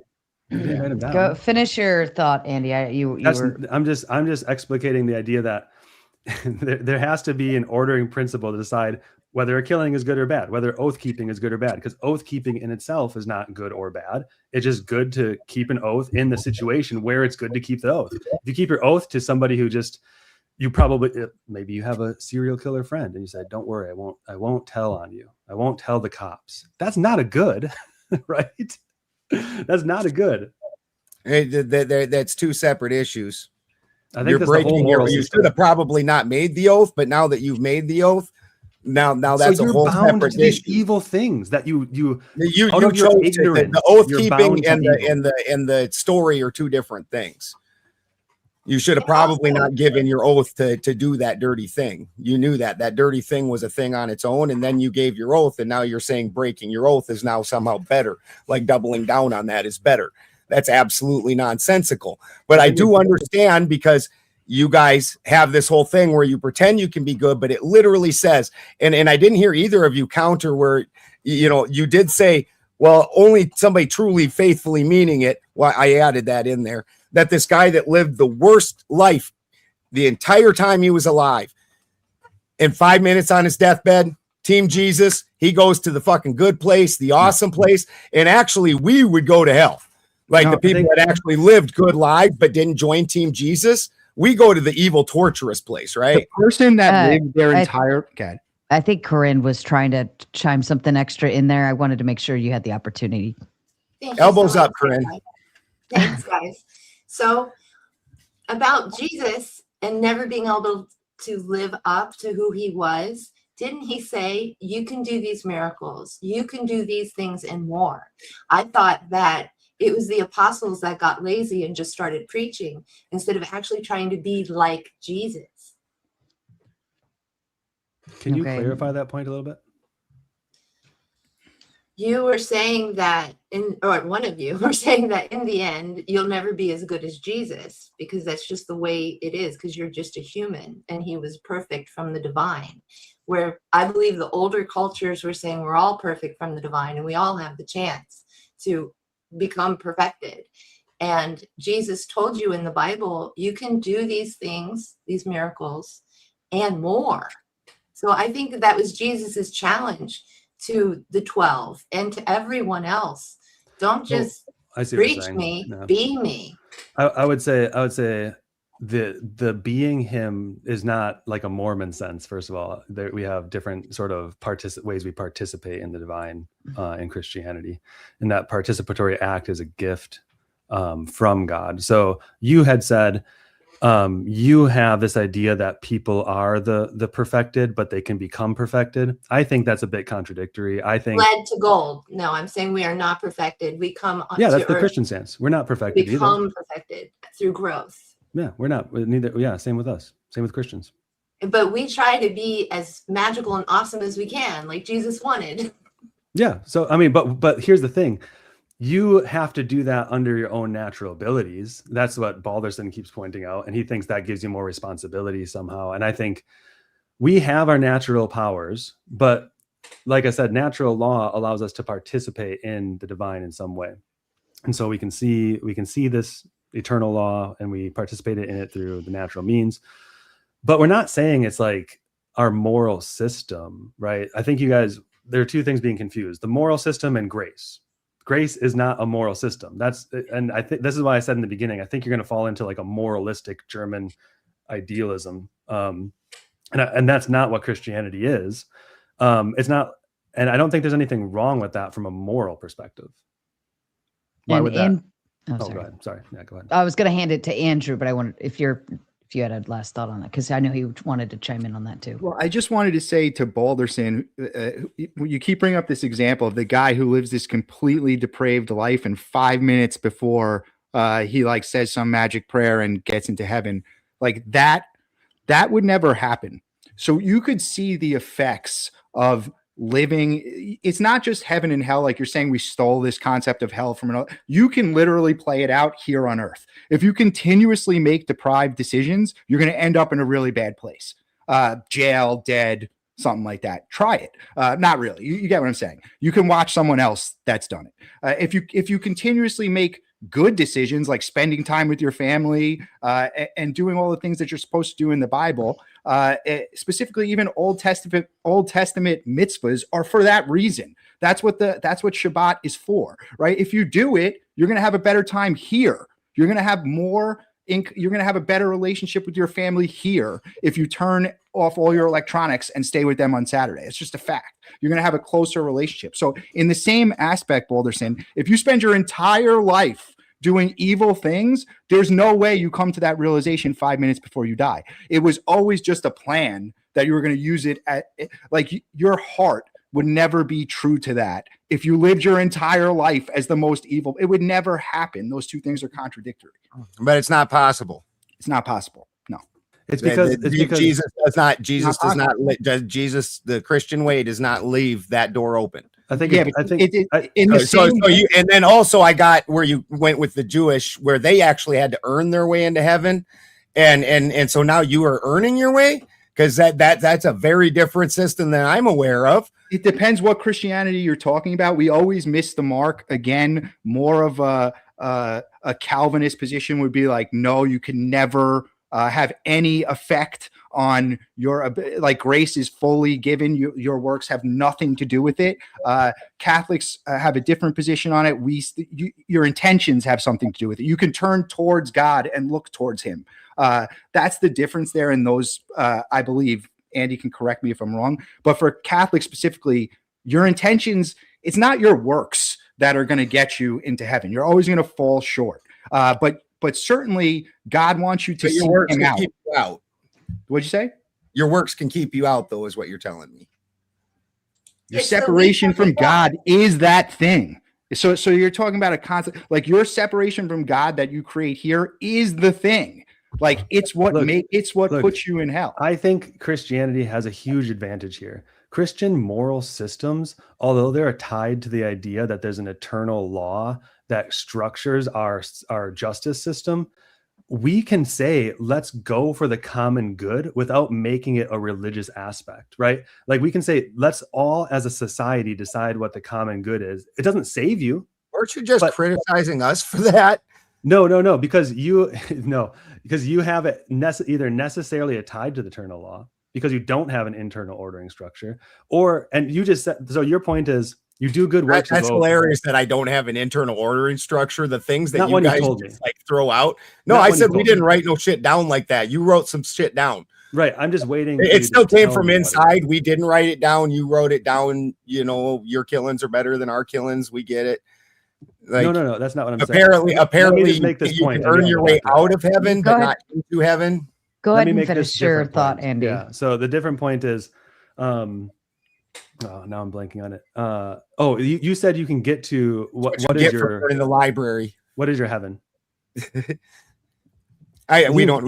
You can get to whatever your. We don't have a heaven like you do. We have numerous, like I explained. We have many. Okay, that's fine. Different places. The point like is, for me, it would probably be Folkvanger, because Folkvanger is where the farm folk go. And you can get there through good works. I can get there through being a farmer and living through honor, keeping my word with my brothers, protecting my family. Something that Christians give up, because your family is the family of God, which is more important, not your blood family. Okay, I'm going to just ignore that. I just want to make this one point. An occult priest says, you think you can get to the afterlife through good works? Mm-hmm. I believe we're growing the soul. So you have to incarnate who knows how many times before you become enlightened. And then you never have to come back to this planet again. And you think that the justice system should reflect the good works of those afterlives, like in their particular laws. You were talking about man's law as a justice system, question mark? Yeah. Let's say that. Well, I guess I'm just an ultimate rebel. I don't believe in man's law at all. So you want anarchy in like a governmental system? I probably want utopia, which is not about collectivism or controlling others. It ends up being about collectivism. I'm gonna keep that to the side though. But so you don't even have like a moral system that can be put into man-made justice systems, right? Because there's no ordering principle. Because you're putting a man in charge of your morals. But okay, no, my point is you guys are criticizing us because I'm saying we want to separate grace and salvation from the good works you do. And you're saying that keeps you less accountable. I think it keeps you more accountable. That's where our problem is the thing. That's where the crux of this whole argument is. Yes. You get to be a good person no matter what you did here, because you believe you're on Team Jesus. And we earn our way. And see, the problem with that is when you're giving something for free and you don't have to earn it, then guess what? No. Guess what the human nature is? Let me tell you about little kids that you just hold on. give them whatever and they Let me don't say earn one things. thing really How do quick. they usually turn out? How do they usually turn out? Kind of just- like our society we see around us? But do you see how you've condensed our position into your position? No, I didn't condense my You position. condensed into yours. what we call grace into morality. Right? You understand that this is the crux of the argument. That Yeah, your so you your should entire deal with system our depends on position. whether you're a good person and you get to the good place in the afterlife only depends on the free pass from Team Jesus. We have to earn it. That's what I'm saying has degraded society. You took away your accountability because you don't actually earn your place in the afterlife. I do. But what you're I saying- do here reflects in the afterlife. If I'm a dick but here, what you're I'm saying screwed. is all of our That's laws should be directly related to how you get to the afterlife. So all want, of your like, religious behavior should be institutions directly to be- related to how you get to the afterlife. Your only way to the afterlife is Team Jesus. It doesn't matter what you do here. But it doesn't mean you don't have good works, is my point. You still have good works. I didn't still say have you a couldn't. common good. Didn't say you Your couldn't. common good is not common, is what I'm saying. Your common good is let's find out how you get there and make everybody do it. That is absolutely not It has not to what be. it That was. has to be the case. It isn't. I know that They you don't need want things written society. down for you and that you need the free pass. I get that. Your But see, critiques are we just do working things against like you here. act and honor. And see, that's how come our society was so successful and why this one that has now stolen from that society and all of its symbolism, all of its holidays, most of its culture. But see, once you took away the pillars of self-accountability, integrity, honor, and family and replaced it with your grace, now you have a bunch of little kids that get something for free that didn't have to pay for it. And I got to tell you how them kids act. And we're Well, not what- into the common of communism. You know, everybody one law, one order, one rule. That's just not going to Well, work. with common people. and communism, that's a stretch. That's a big stretch. That is literally what it derives from. I think Yeah, what but Andy's common has so yeah. many meanings. To say that what I mean is common, holy moly. No, my I point mean, is if I you want to wasn't live in a saying that, society, you have to have common goals. And Homogeneous. what you're saying, the Christian can say, I can have common goals. So this is why I'm not like a strong Christian nationalist, right? The Christian can actually say, I can have common goals legally that will not affect my salvation, right? So I think that we can even live in societies that have, I'm totally against, I don't know what words I can say on YouTube, so sorry. I'm totally against like pro-choice laws, right? And I don't want to make it into that argument. I'm just giving an example. But I can still live in a society like that because I have forgiveness for the things that I would have like participate in, even of my own ignorance and even of my own like location in the world. But what you're saying is you have to have exact moral laws that map onto how you get to these different heavens, and then we should institute those as our moral system. But that seems wild to me. You're muted, Ben. I didn't say that, but the fun thing is you just made us switch positions. That was absolutely hilarious, where you just projected your position onto me, and absolutely what your actions are here determine where you go in the afterlife. Why? I know that's hard for you. Why does That's it how do it that? works. Okay. Why and so would it work maybe- any other way? Why Give would me you an not get what you earn? That's the And same with name me another Christianity. time in the world where you don't get what you earn. You're But just that's you're our saying. Oh, so go ahead, Andrew. No, I was going to say he keeps bringing up this point of like you get like a magic free pass, which is a straw man. You don't get a magic free pass. It's not. It's Those real. People are wrong. Yes, you don't get a magic. How do you get to heaven? How do you get to heaven, Andrew? How do you get to heaven, Andrew? How do you get to heaven? I'm going to explain it to you. You can't live in a perpetual state of sin and then be like, oh, sorry, I made it at the right time, the right second. And then you're good. That's not how it works, at least from the Catholic position. You can't trick God. You can't live a life of complete sin and hedonism and then trick him into getting there. It's not even about like him letting you or not. Like this is a way of like humanizing God. What I'm saying is that you have to point your intentions toward God. That's it. Like it's not even the Catholic position that you have. Like you're saying another thing that's wrong. Like we alone hold the keys to it. It's not even the Catholic position that you have to be Catholic. It doesn't say. You brought up that one verse. So where you don't it's even need Jesus. You can earn it. So no, I'm saying you can turn towards him. You can. I You guys see. keep Balderson, you keep collapsing principles, which is like keep your oaths. That's a principle. That's a first principle. But why is it good? How does it become good? Because that makes you a decent person. That means you stand for what you. That means you stand for what you just said. Okay, you stand for what you just said. Finally, you keep your word. You Finally, keep your said word. it. As long as you stand for whatever you believe in, that is the good. No, that's again a secondary thing. I don't understand how you don't understand there's a difference between giving an oath itself and what you give an oath to. That's what I'm saying. I've been saying that the whole time. So giving an oath, keeping your oath is good. But why? So not. But why? That's an honest person with integrity. If you give your oaths to do bad things, those are still bad things. The oath in and of itself is a separate deal. I don't understand how you don't get that. You're sliding again. I agree. That's not sliding. That's actually being very precise. If you give your oath to bad things, it's bad. If you give your oath to good things, it's good. We all agree on that. I'm asking you. Keeping your oath in and of itself is a good thing because that means you're an honest person with integrity. Giving your oath to do bad things, then you're doing bad things. Those are bad on their own. The oath and breaking the oath is a separate ordeal. Hold on. I think Andy has a clarifying point to make on this. I see it happening. If you wanted to. Yeah, I just don't think keep an oath. That's just a first principle. Don't murder. That's like a first principle. And I mean, unless you want to say there's a difference between killing and murder, like that, maybe it's not a first principle, but be good. That's a first principle. All of us agree we should be good, but what does that mean? What does that mean? When is keeping an oath good? And you're saying it's always good to keep an oath. I don't. It's always good to have integrity and be an honest I think person. there are times where if you keep an oath and you realize I made a promise in ignorance, I didn't know X, Y, Z, and this is going to cause a whole bunch more worse pain for maybe my children or whoever, right? That you should go back on that oath.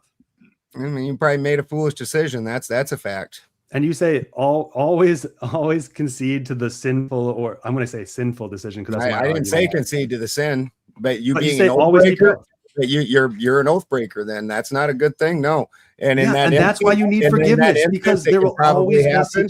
We don't need forgiveness. I don't earn my way, and then from that point on, I start making better decisions and keeping my oath and earning my way. You know, that's just how the world works, right? Yes, I know, but the Christian still does that. I don't see why forgiveness would stop that. Yeah, maybe it'll help because I know I'm Catholic and I know you can't just like walk in, say, "Bless me, Father, for I have sinned." Say 10 Hail Marys and go, you're good, right? It's a constant. You have to continue working towards like fixing that, but also you have to work towards not making that mistake again. Like it's not an easy. Like, oh, I'm good now. Even at that, if you were on your deathbed and said, Father, come bless me and I accept Jesus or something shit like that. Like it doesn't work because all of those things haven't been fixed. You haven't been baptized. You haven't done your confirmation. You haven't done all these other steps, right? So you don't get to just like jump in and say, go. Right at the very end. This is why I think even like unbaptized babies go to like there's like a middle. That's Dante's Inferno. Oh, well, something like, but even at that, like you have to be baptized to be able to go. That's why it's important to baptize at the very beginning. Like there's a whole big deal. Level of hell in Dante's Inferno, the unbaptized babies and the decent. There's also the guff. I don't know if you've ever heard of it, but it's kind of like a bardo state in the Christian tradition.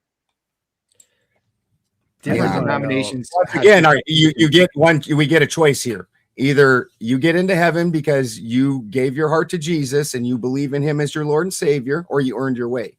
Which one is it? Because I'm very neither of those things, honestly. I'm going to say it's not as clear cut in that, but I will say if you have true. Oh, you muted, Andy. I hit the keyboard. I will say if you have true faith, then you will be saved. But that doesn't mean that. And how long do you have to have that? What's the time period? Let him finish. You keep interrupting him. Yeah, Ben. I'm just saying you're offering like a hypothetical that's like unanswerable, right? So like all Christians are going to say, look, if you have faith, if you have this, if you're united to Christ, you will be saved. What does that look like? That's a much longer conversation, but it has nothing to do with the Christian moral system, because the moral system is not the sacramental system. And that's my problem. Yeah, I know. That's what I've been saying the whole time. You want the justice system to be your I want the moral system to equal. system. I want what you did here to equal what you earn there. And you guys keep wanting to dance around. And I understand all the pretty words you said. I understand how you tried to make yourself accountable. At the end of the day, you cannot. Because without this one thing, you don't go to heaven. No, that's your ticket to heaven. That's the one. And all the rest of that sounds real good. And where you guys are trying to be self-accountable, but I have to be. Look, you have to be accountable. You're not going to go through your daily, like, accountability is a huge part of it. You're not going to go through your daily life and choose God on a daily basis if you're not accountable for your actions. And the more you don't do that, the less accountability you take, the further away from God you're going to become. And all you have to do, like Andy said, is have faith. You would think everybody would get this right. But look, if you look at neither of you are ever going to accept it, ever. Like it was like you were arguing against yourself right there. That was hilarious. All you need to do is have faith. But then you're like, this guy that would do that wouldn't have faith. How would you even fucking know what that guy has faith in? And as a matter of fact, I would say he's more likely to go for your system, because in my system, he can't earn his way in. He can't.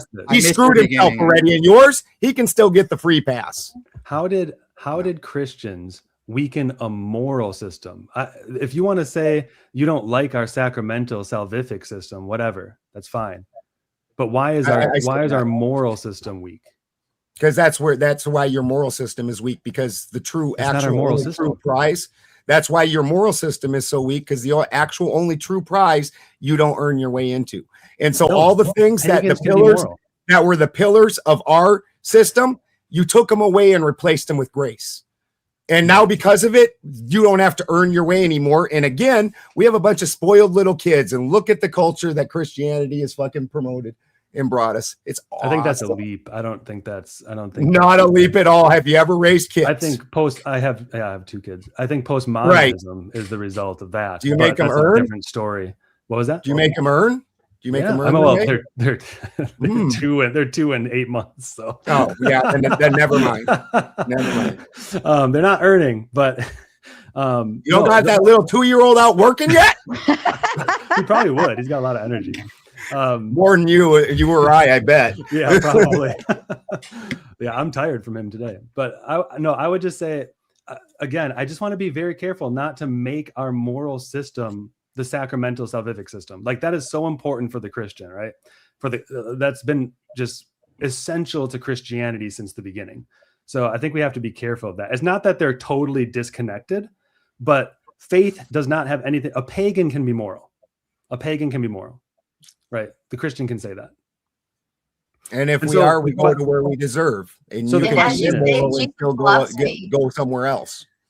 So what's that? You would still go where you deserve. Hold on. Corinne she comes in so quiet, and I know she's trying to like elbow in between the 3 dudes right now yelling at each other. So go ahead, darling. I was just saying that Jesus loves me, and I know that. And if I can only get to heaven through one particular God, what if I'd never heard of that God? What if I was Hindu and I was poor and I died at 19 and never heard of the Christian Jesus? I mean, I don't believe you can put labels on these things and then own them, claim them, and then control the culture through them. So, I mean, okay. I'll take it from the Catholic position. I said earlier, I don't know what denomination Andy is, but we don't think we alone hold the keys to salvation. This was originally the Catholic position. I think it was Florence, but it's not anymore. So what that means is, you can certainly, I believe, let's preface it with that if you live a really good life and do the things, Jesus tells us how we honor him. It's what you do to the least of us, you do to him. And if you follow these principles, you will live in a way that gets you to him. Yes, it says, I'm the way, the truth, and the life. It does say that. It doesn't say, but you better say this 1 minute before you die or you don't get in. It doesn't say that. Show me where it says that. So it very possible. I'm not going to put God in a box. God can do whatever he wants. And I don't think he's going to leave you out to dry if you never heard of Christianity. That's a straw man. And I don't think that's at all the Catholic position. If you, I don't think that's a he straw can come man to you after when you die and say, I'm the way. Are you going to deny him then? Or are you going to go with him? You know, people it come at me with he this can do argument whatever he all wants. the time. If you are not in league with Jesus, you are in league with Satan. But what does in league with Jesus mean? They mean you have accepted him specifically as your Lord and Savior. Okay, but if you never heard of Christianity, what does that look like? There is no excuse for that. These people who I'm throw telling you these there blames is. on us pagans are not going that deep. They're just being mean. No, but I'm telling you that there is. At least, Andy, I don't know if you want to take it from your position, but I certainly don't think that God is going to leave you out to dry if you live the way that he told you to live, even if you never heard of it your whole life and did good for everybody, that he's going to throw you into some burning pit. I don't believe that. And this is if you never heard of Jesus, we're talking about here. You could still live like him. Like Andy said, if there's an eternal law, right? And I like that you brought that up. I think that's Aquinas. An eternal law. Yeah. Who's my favorite? Then that means that you can notice the order around you and live in accordance with it. That's what that means. So it's similar to what you're saying, but you don't have to like deny Jesus and God just for the purpose of it. That's what I'm saying. Like that, there's no benefit to that. You end up I would never deny the Christian religion or all the Abrahamic religions. I think everyone should be making their own choice because they are spiritually matured to the certain level, and that's where you get kind of guided, is where you can be most helped and loved. I have no problem with that. Andy? Yeah, I think it just kind of irrelevant to the debate. Sorry, yeah. I'm not trying to be mean. I just think we're outside of the moral political realm now, right? So I just don't know that it helps to even address the question. And I don't know like God's ways entirely. Yeah. There are passages in Romans which suggest that you'll be judged by what you know, and there are other things. So like I don't know what to make of those. I'm not a theologian, but I think there are things that we just don't know. And at the end of the day, I think what it is clear is if you don't have faith, maybe that's given to you near death. Maybe that's given to you some other way. I have Muslim friends who actually had Christ come to them in dreams and revelations, and they left their family and their family tried to kill them. So they had to flee the United States. Right. So like there are many ways that this could happen. Right. So I just think it's kind of irrelevant to the debate though. Yeah. It's not political, but Jesus came to me, just like anyone else, because he does say hi to everyone if you ask me. And he said that not to worship him, that I am in another camp and it's okay. And I'm loved anyway. Yeah. I mean, I would say you have to present it against the revealed word in scripture, which says the opposite. So probably wasn't Jesus. Yeah. So you're thinking I'm speaking to demons that are showing me love, which is very interesting. I mean, that was what I would do if I were a demon. I wanted to trick you. I would be like, "Hey, I'm Christ. I'll show you as much love as you need, so you stray away from the path." Well, I was raised in a Jehovah's Witness, so I was raised in a cult, so I understand how cults work, and this sounds like one. Demons are a cult, I would say. I would call Christianity a cult where you don't have to account for your own actions in order to get into this utopia, but other people who you just said you can't do good works. You got to have that faith. Got to have that good works. But not to get into the place. What difference does it make what you did on earth for eternity? For a moral system, you have to do other things. Look, once again, you earn your place in the afterlife by your actions here. That's the problem. This is where we have a disconnect. You're going with the free pass over here. And I'm saying that that's what's caused the degradation of this beautiful Germanic high trust society. I'll say it's if you can get a free pass. I don't care. But my point is, what is the moral system? It's not how you love God. That's the point I'm making. The moral system is how you love your neighbor. That's the moral system. Christianity offers much more for that. And I think it's a huge benefit to have particulars. And hey, this is what human nature is. And we have a pattern in the incarnate Christ. That's the perfect man. He shows us what our final end could be. Why do we love our neighbor? Well, Christ shows us. How do we love our neighbor? Christ shows us a pattern for that. But I don't see patterns and intrinsic. What you've given me is the intrinsic principle for your moral system is your own will, which again is. No, we talked about the divine will of God and seeking it to know that. But you do it in your own way through your own desires and your own right, will, not through a priest or a book, not through any, not through any like your will must be ordered to the right thing.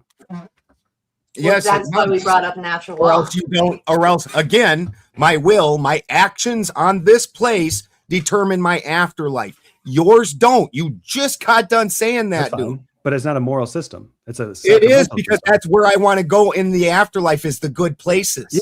Have you heard of on earth as it is in heaven? Look, for you are collapsing the moral and sacramental, or the moral and divine system, let's say. Christianity does not do that. And I think it's a great benefit. I know. I think it's a great benefit of the Christian detriment. Why is it a detriment?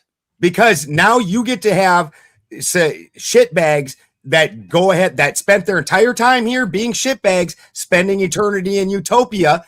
And I would have went to someplace very bad for that. If I want to go to someplace cool like Folkvanger, I don't get to go around treating my neighbors like ass and killing them, stealing from them. They won't send me to Folkvanger. Let me just say this. If somebody spends their entire life being a horrible person, seeking evil, they aren't doing that on Christian principles. Right. They're doing it on some other principles. So they're not Christian. So what? So what you're saying, free pass. You know who wants the free pass? Have you ever went to a prison and noticed how many of them are Christians? Because you get a free pass. Their actions don't matter. Okay, but who's getting that free pass? Not somebody who lived their life in the Christian moral system. They have natural law, they have the eternal principles, but they're choosing to turn away from those, right? Are they doing that because Christianity says turn away from those principles? No, you say turn away from those principles if you want to. Does it matter to their afterlife? Is there one deciding factor on the afterlife? Is there one deciding factor or is there multiple? I would say you guys keep waffling back and forth. No, because God is justice and logic, at least to the Catholic and the Aquinas position. That what you're describing is never going to happen. And as Andy's trying to point out, you keep saying that. Andy's trying to point out, just let me finish. You're taking someone who lives their entire life not as a Christian, as the opposite of a Christian, and just throwing in that they say it at the last minute and saying that that's how we're saying to live, when that's complete straw man. So just let me put that out there. No, so look, even take accountability. I didn't say that's how you said to live. So you're trying to make a straw man that didn't exist. I never said that. I said you can live like that. Go ahead and put all your faith and true heart and love in Jesus and turn to Team Jesus, and you go to heaven, and none of that matters. They're saying as the Christians that wouldn't work. So that person's not a Christian, and it wouldn't work. Except for you also say that it's faith in Jesus that gets you to heaven. So I mean, this is fucking amazing watching you talk out of both sides of your mouth. That can work. But the point that can work. But the point is, was that person who's seeking after evil a Christian? What difference does it make? Because then they're not in the Christian moral system. They're not following it. But they still get into the heaven. See, I have to be a good person my whole life. So guess what? So guess which system is probably more likely to regulate my behavior? Whether me being a good person my whole life determines, or you doing whatever you want 99% of your life, and then. Is the atheist or the non-believer regulated by Christian principles in their life they live? No. Okay, so your example fails. And what? No, it doesn't, because that doesn't matter. What he's saying, Ben, is that's not their starting point get of what being he's a saying. Christian. He keeps avoiding what I'm saying, that doesn't earn you to heaven. It doesn't matter. Even if he had kept to the Christian principles, he still wouldn't get into heaven. One way to heaven, Team Jesus. No, it doesn't matter if he lived by Christian principles or not. And so it doesn't matter if he didn't either. So he didn't earn his way. This isn't, we're telling you it matters. So this is he just admitted that faith alone gets you to heaven. And that doesn't have a time period. Unless Andrew can tell me how many days do you have to be a Christian and believe in Jesus before you get into heaven. Please tell me. I wrote my dissertation on sola fide, which is faith alone. And faith alone is so abused. It's so abused. Faith alone is faith is an intrinsic principle that restructures the intellect and the will. so that your intellect and will can have the right intention and be finally and formally ordered to God. That's a totally different conversation. Totally different conversation. And how long does that take? System. That takes, I mean, I wrote a dissertation. Yeah, a dissertation. It's going to take no. How long does this path of having faith take? Can you do that? Deathbed? Does it require from birth till death? There is no time. Oh, so it could be like the day before you die, and you could have been a total shithead all the rest of the time. And the day before you die, you go to the good place. Yeah. You get the awesome utopia. Okay, stop. Hold on. Yes, why do I need to follow your fucking system? No. Because you're pointing to the outlier too. As like no. He's not even pointing to an outlier. He's pointing to the idea that the sacramental and the moral are collapsed into one. You're saying, look. Yeah, I am. But that's not our I'm saying you earn your place in the afterlife. That's what makes you be a decent person here. Yeah. Okay, listen to this quick. If somebody lives their entire life at, let's say, like, what can I say here? I don't know. Stalin, right? Stalin.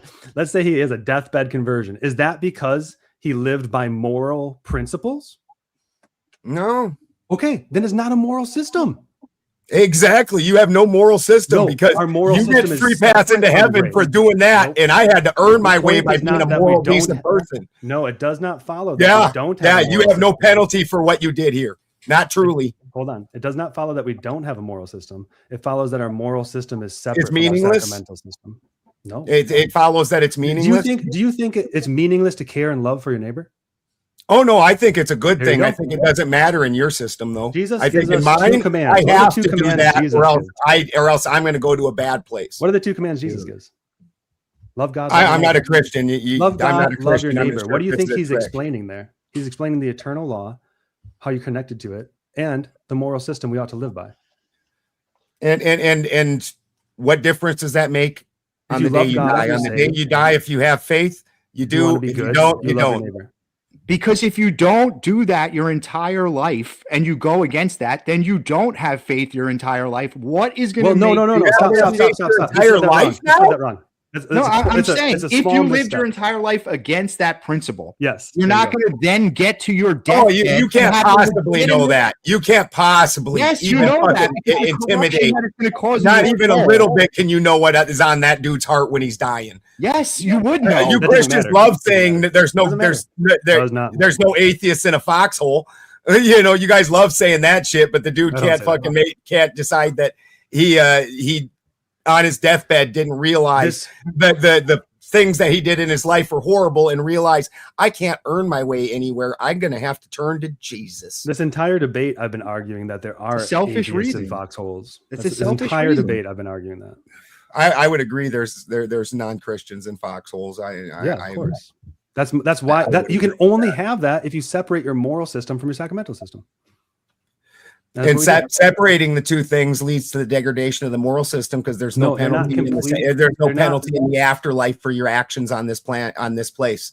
Okay, so why do you even need to follow? Give me how you would structure. This is the most reductive. You keep saying it over and over. Yeah. We're trying to explain. I know because it's the fucking nail in the head. Where? Systems. Go ahead, Andy. I mean, you're just totally missing the point. This is my problem. Look, I understand. See, you guys act like I don't get what the fuck you're saying, and I do. I disagree with it. And I'm saying because of that system, we have the degradation of morals here on this place because you guys' system doesn't require them. You tell me what you think our position is and what you disagree with. Just tell me what you disagree with, and I'll tell you whether you got it right. Repeat your question. Steelman him. Or just tell me what you disagree with in our system. I didn't say that I disagree with some of the morals. You just said that you disagree with our system. I said I disagree with your free pass of Jesus. But that's not our moral system. That is directly tied. You guys can pretend like it's not, but your place in the afterlife, who's setting it? God is setting it for you. The person in the afterlife is setting your moral system. You think in heaven you can suddenly do whatever the fuck you want? When we say moral system, we're talking about loving our neighbor, right? Not loving God, loving our neighbor. So actually, aren't you commanded to follow God very first? Yeah, that's why there are two tables to the commandments. One to love God, one to love your neighbor. One is we have a Havamal. It has places where we treat our neighbor, where we treat people in our home. All that is great. I understand that. I understand that. I am saying the benefit of the Christian system is it ordered the pagan system towards the higher good that you guys assume must be imminent in your moral system.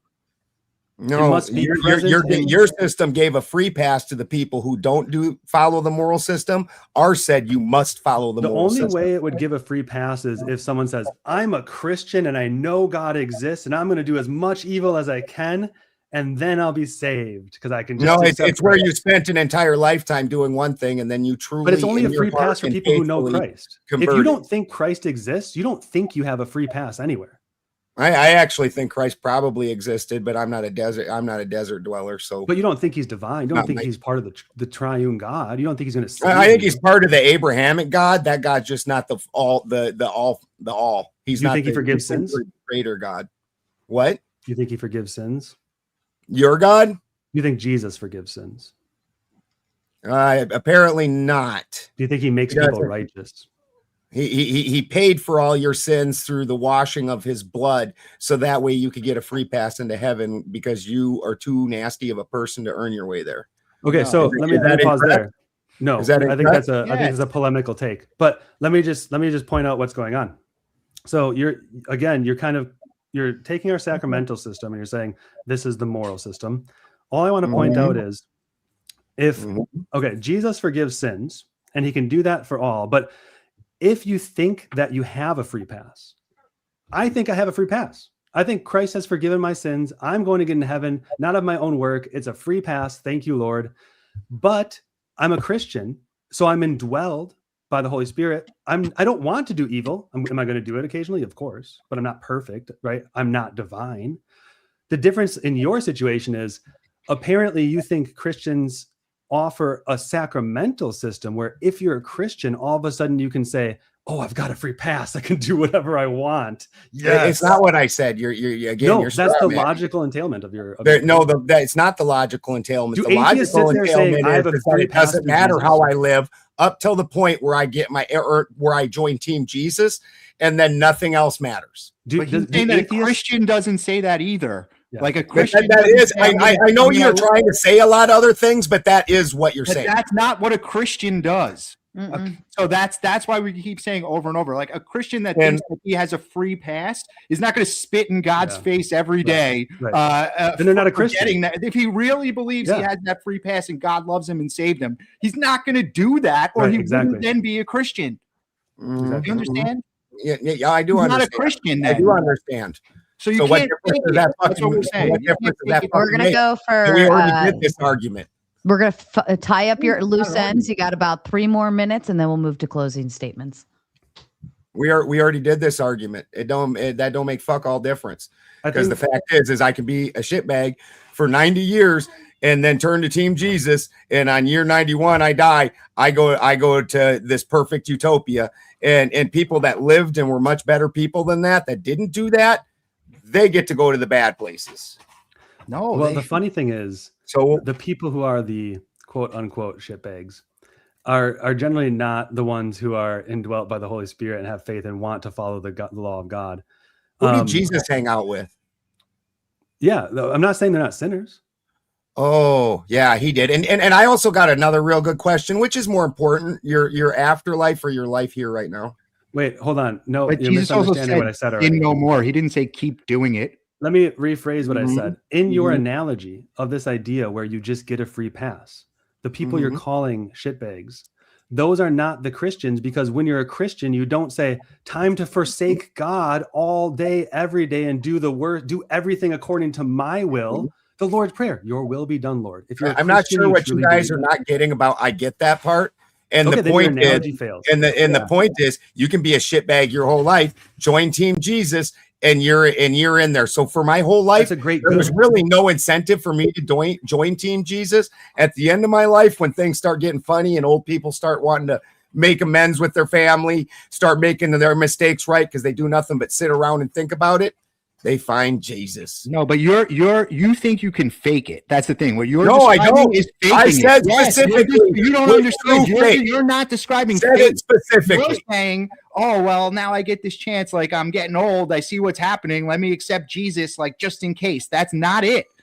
That's not. Did I say that? Did I say that he thought it out like that? No, but the way you're describing it, that's what that person is going through. He's not legitimately really doing it because he thinks that Jesus is the true God and he feels that in his heart. He's doing it because he's getting old and he's scared and he's looking at his family. You just said that. Yeah, so he truly starts making changes it. because he's old and scared and realizes that he's running out That's of life. not the reason. You watch it all the time. No, and those people, they turn to Team Jeebus. No, they turn to Team Jeebus all the time. No, but that's not going to work. We're saying this person has to. They're like, I lived a real shitty life. This is my only out right here. That's not going to work. That's my point. You have to really believe.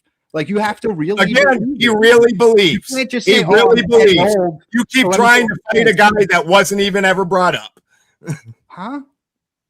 I mean, you can't just take a chance. Like I'm going to throw my my coin, like my chips in this. I made very clear that the dude believes, has true faith, and then you. How did he get there? Though, in guy this that scenario? wasn't even brought up. Like, did he have a true revelation that Jesus is the true God, or is he just Yeah. afraid? Yeah, he did. Okay, so then your analogy fails again. What is because who are you to determine why a person goes on a soul search?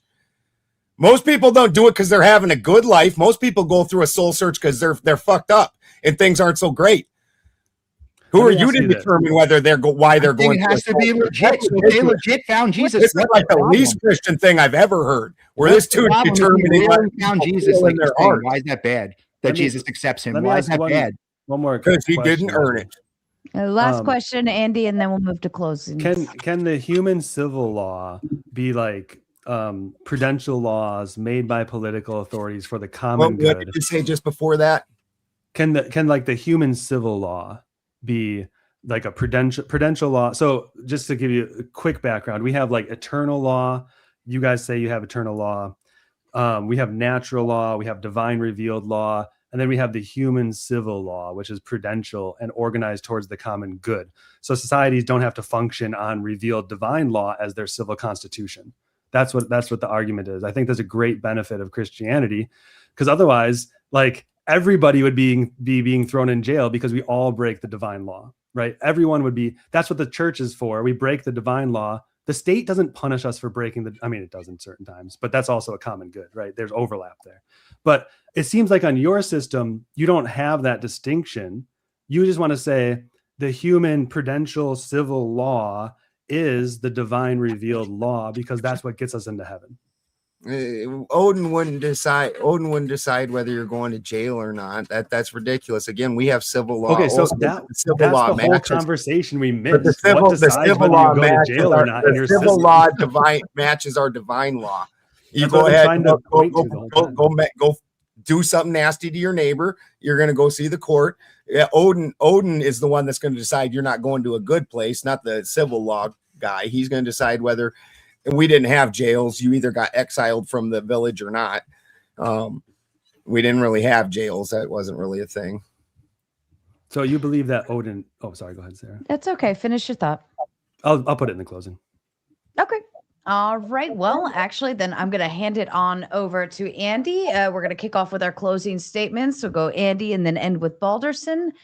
Andy, to you, please. I think that Christian politics, it's a great good that we can separate the sacramental reality from our moral system. Not completely, right? We have the structure, eternal, natural, divine revealed, and the prudential law. And we can see common goods through creation and things like that. And that's a great good. There may be some common ground, it sounds like, between that. But I still am kind of in awe that I just want to make this distinction clear.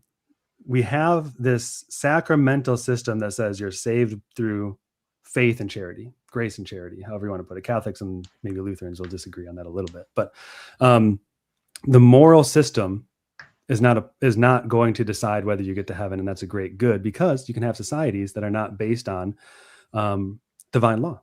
The church will not run society. What they do is they offer forgiveness, and the forgiveness is a great good for the pagan who lives their whole life in this horrible way. or the Christian, someone who ends up being a Christian who lives their life in the horrible way, or a Christian who ends up sinning as a Christian. You can have that forgiveness, but that's not the moral system. And then I guess I'll say the last thing is, if you believe that Odin, or I'm sorry, not Odin, if you believe that the human justice system is created at the human institutional level, I don't see how that's not just extremely arbitrary when it comes to justice, what is good. And it just leaves you with things like keep your oath at all times. There is no separating principle. So I think those are some big problems that Christianity can help fix. Thank you so much, Andy. And Andrew, to you, please. Yep, I do think we went through, pretty much we went over this ad nauseum, but I'll say one more time for the closing. All we're looking at here is just a deconstruction of what actually happened, trying to say that, of course, the Christians are the bad in this scenario, and anybody else, literally, no matter what they're doing, is good. That's what you're seeing. As far as like the individual tribes and the prompt, you can't. The end of the prompt, what does it say exactly? Ruined Western society. You can't say that Christianity, Christendom, that became Western society, that created Western society, ruined it. That would be like saying Tolkien ruined Lord of the Rings. Like, that doesn't make any sense. He made Lord of the Rings, right? In the same aspect, Christianity built this society. And what Andy's trying to show you is that it's the shared morality that you guys don't have that allowed for these systems to thrive, right? A shared sense of morality, a shared sense of brotherhood with neighboring tribes that wasn't there before. And yes, not complete peace, but some type of peace in the succession of the leaders that allowed for more investment in the community, that allowed it to grow. That's what happened. If the tribes were going to do it themselves, then they would have just done it themselves. But we have to look at, we can't just revise history and leave out all the good things that Christians do. And this side always tries to do that and just pretend like it didn't happen and just call them the evil side. That's clearly not the case. And I think we laid that out pretty well tonight. Thank you. Perfect. Thank you. Occult Priestess, to you, please, darling. Thanks, Sarah. Thanks, guys. I had a good time. I'm not going to give like real closing statements. I'm just going to say thank you so much. Please come by Occult Priestess on YouTube. And I had a lot of fun, and you guys are really fun to play with. And I don't have any animosity whatsoever, and hope we all get to heaven together or separately. It doesn't matter to me. So thanks. Mwah. Thank you, darling. Mr. Balderson, to you, please. I'm glad you enjoyed it. I really am. It's a lot of fun. These guys are both good guys. With that said, absolutely the best moral things and behaviors that are exhibited in Western society were already in Western society long before Christianity was even invented, before Christ was born, before he died. These things were all recorded, and they took those things and ported them over into their religion in order to try and Christianize Northern Europe and bring it into the fold. Absolutely. And the problem is the pillars that those things were built on were taken away and replaced with faith and grace. And absolutely, this has destroyed our society. It's taken away our accountability. Anytime you don't earn your way to something, you don't appreciate it. And your personage is a person in the afterlife. It can't be a different person than it was here. So this is just a horrible system. And we have a bunch of spoiled little brat kids that act just like they do when you give kids things for free. Thank you, Mr. Balderson. Andy is going to make a quick exit from the panel. He did us a really solid favor tonight by jumping in last minute. I grabbed him right up from the chat. That was amazing. I'm so grateful and thankful. And if we can ever return that favor back to you, Andy, please. Yeah. Please. Thanks for letting me on last second. It was really fun. And Andrew, awesome being a debate partner with you. You did great. And I can't say you guys did great, but I do like you. Balderson is like one of my favorites here. So, and Occult, it was great to meet you. I hope to see you more. But thanks for having me on. I got to run, but thanks. Thank Thanks, you, brother. Andy. We appreciate you. All right. Also, I've been dropping the link into the chat if you would like to come on to start kicking off with our panel Q&A. And then, of course, we'll move into full open panel after that. But I've already got a few hanging out backstage. So if you'd like to come on, please make your way backstage now. And once I open it, we'll kick it off. But Carpenter, Tom Carpenter, it says Balderson. Baldies United. Also, Howard sent in, says, Hail the All Father. Hail the All Father. You guys crack me up. Texas Bully Mom in with the Big Ten says, because Cap said so, that's her dog. He said Opie needs a treat. No, Opie's in big poopy trouble because Opie ate my mascara this morning and my bronzer. And you know, when you're just like going to go find your thing that you had out and it's not there, and then you're running around trying to figure it out, and then you realize what happened. So then when you're trying to get ready and you don't have the normal stuff you use, you're trying to figure, I'm like over there in my daughter's room, going through her makeup, trying to find a freaking thing of mascara. I was very irritated. So Opie does not deserve a treat. She's in big trouble. Tom Carpenter says, have fun, my friend. I wonder if Tom was able to watch along tonight. I didn't see him in the chat for a while. So, and I did. Oh, you did see him in the chat? No, I had fun. Oh, yes. And Zippy sends in the big five, says, Andrew and Andy, let's go. That was kind of comical. We needed like a whole bunch more of Andrews just to really throw this all off. And of course, Plumpy getting his membership. Thank you. So I think you had a membership. I don't know why you didn't have a membership. And then also gifting out 5 Raging Tomato memberships. Thank you so kindly. And congratulations to you lucky lottery winners. IoTick comes in with a Big 10 and asks the question, if everyone in a given society agrees that breaking into other people's houses for stuff you need is just, does that make it just? No, that's why we know there is a higher law that's what is agreed on. Any thoughts to that? I think that's I the agree point. with the higher law and the higher love. It's a wonderful song too. What's that, Andrew? I think that's the point that Andy was alluding to all night. Like, where does it come from? Like, where does this set of rules come from? And I think that's what he was trying to get across. So well said. Fair enough. And then Iotin says tomato tax. Thank you to the panelists. Yes, thank you so kindly. I know it kind of turned into a weird night. I still haven't heard back from Azrael, so I do hope he's okay. I'm putting money on the fact that he might be sleeping. But that's all right. We all the show continued on. The show must go on. We all figured it out, and it turned into an amazing conversation. So. All right. To the panelists, are you ready to meet your new friends for the evening? Here we go.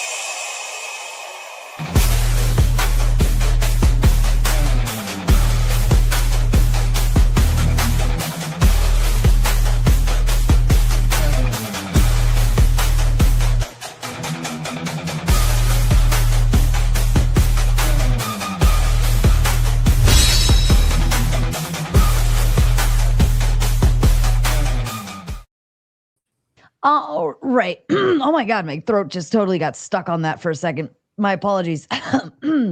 All right. Clay, Salty Old Sin, I saw you in the chat too. I was hoping you would pop up tonight. I was trying to get you on earlier because I thought you might have taken Andrew's side, but then I saw Andy and I took it from there and got it going. But I was. He did great. He did great, but I think you're going to carry that flag for him while he's away. He said he might be able to come back in a little bit, so that's good. And of course, we've got Clay, who I know you're going to take the Christianity route on this one, and then Spin, you're probably going to take the Christianity route as well. But I haven't really heard much of your Christian talking points, so I'd be interested to hear which direction you go. All right, I'll go ahead. Spin, are you passing, or are you going to go ahead and kick off with a question? No, I'm the angry American. Okay, I'm the angry American tonight. Okay, all right. Let me ask you something there, chicken neck. Let me ask you that thing around your neck right there. That thing around your neck right there. What is that? Who's chicken neck? Yeah, remember.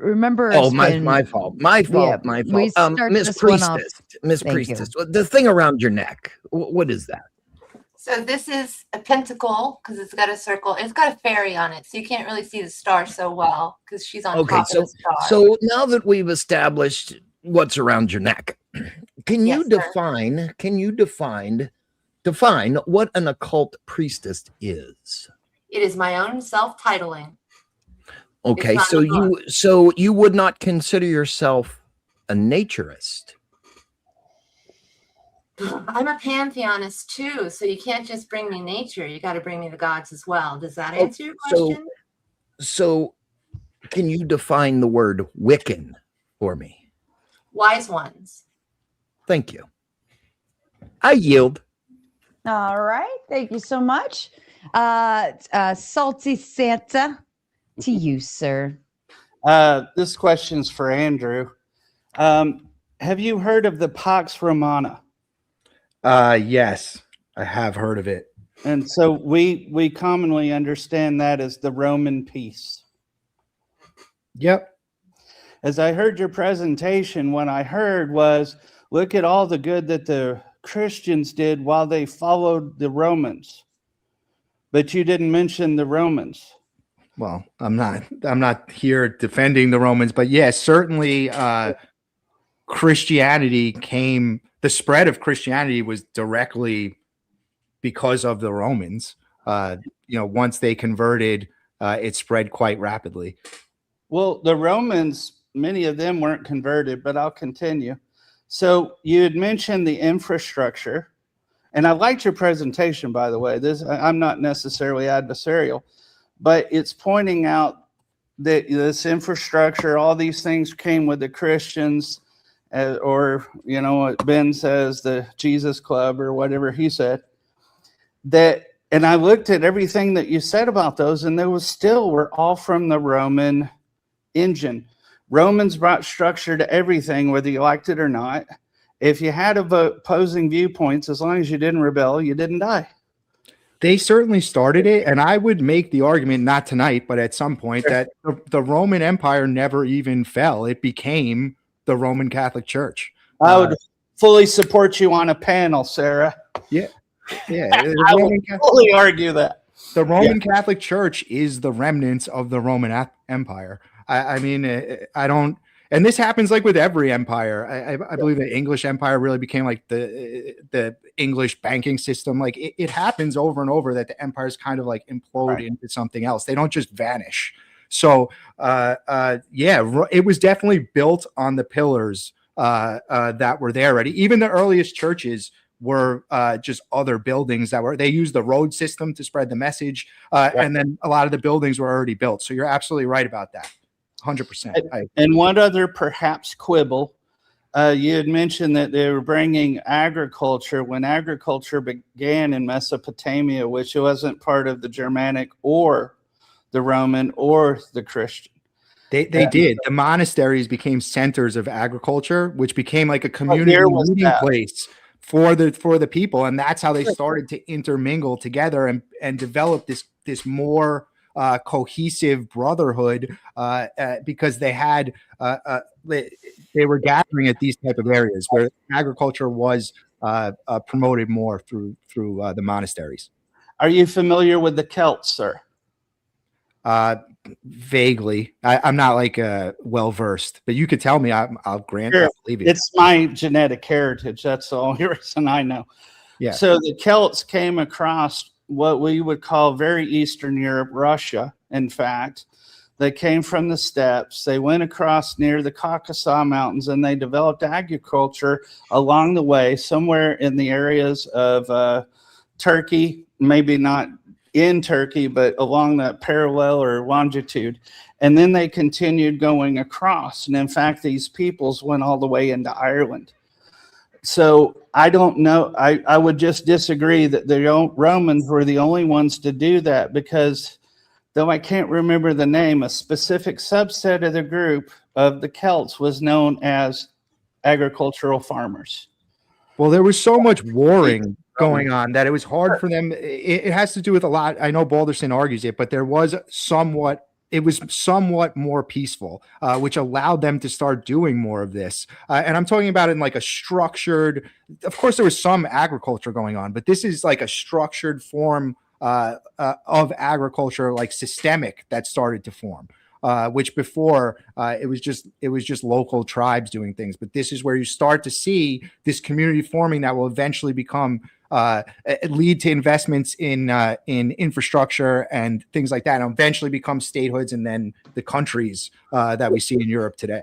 We agree to disagree. I'd encourage you to read up on the Celts and their migration across Europe. Thank you. I think there was agriculture, but there also it was centralized at the monasteries. Both things can be true. Well, that was done by the Romans.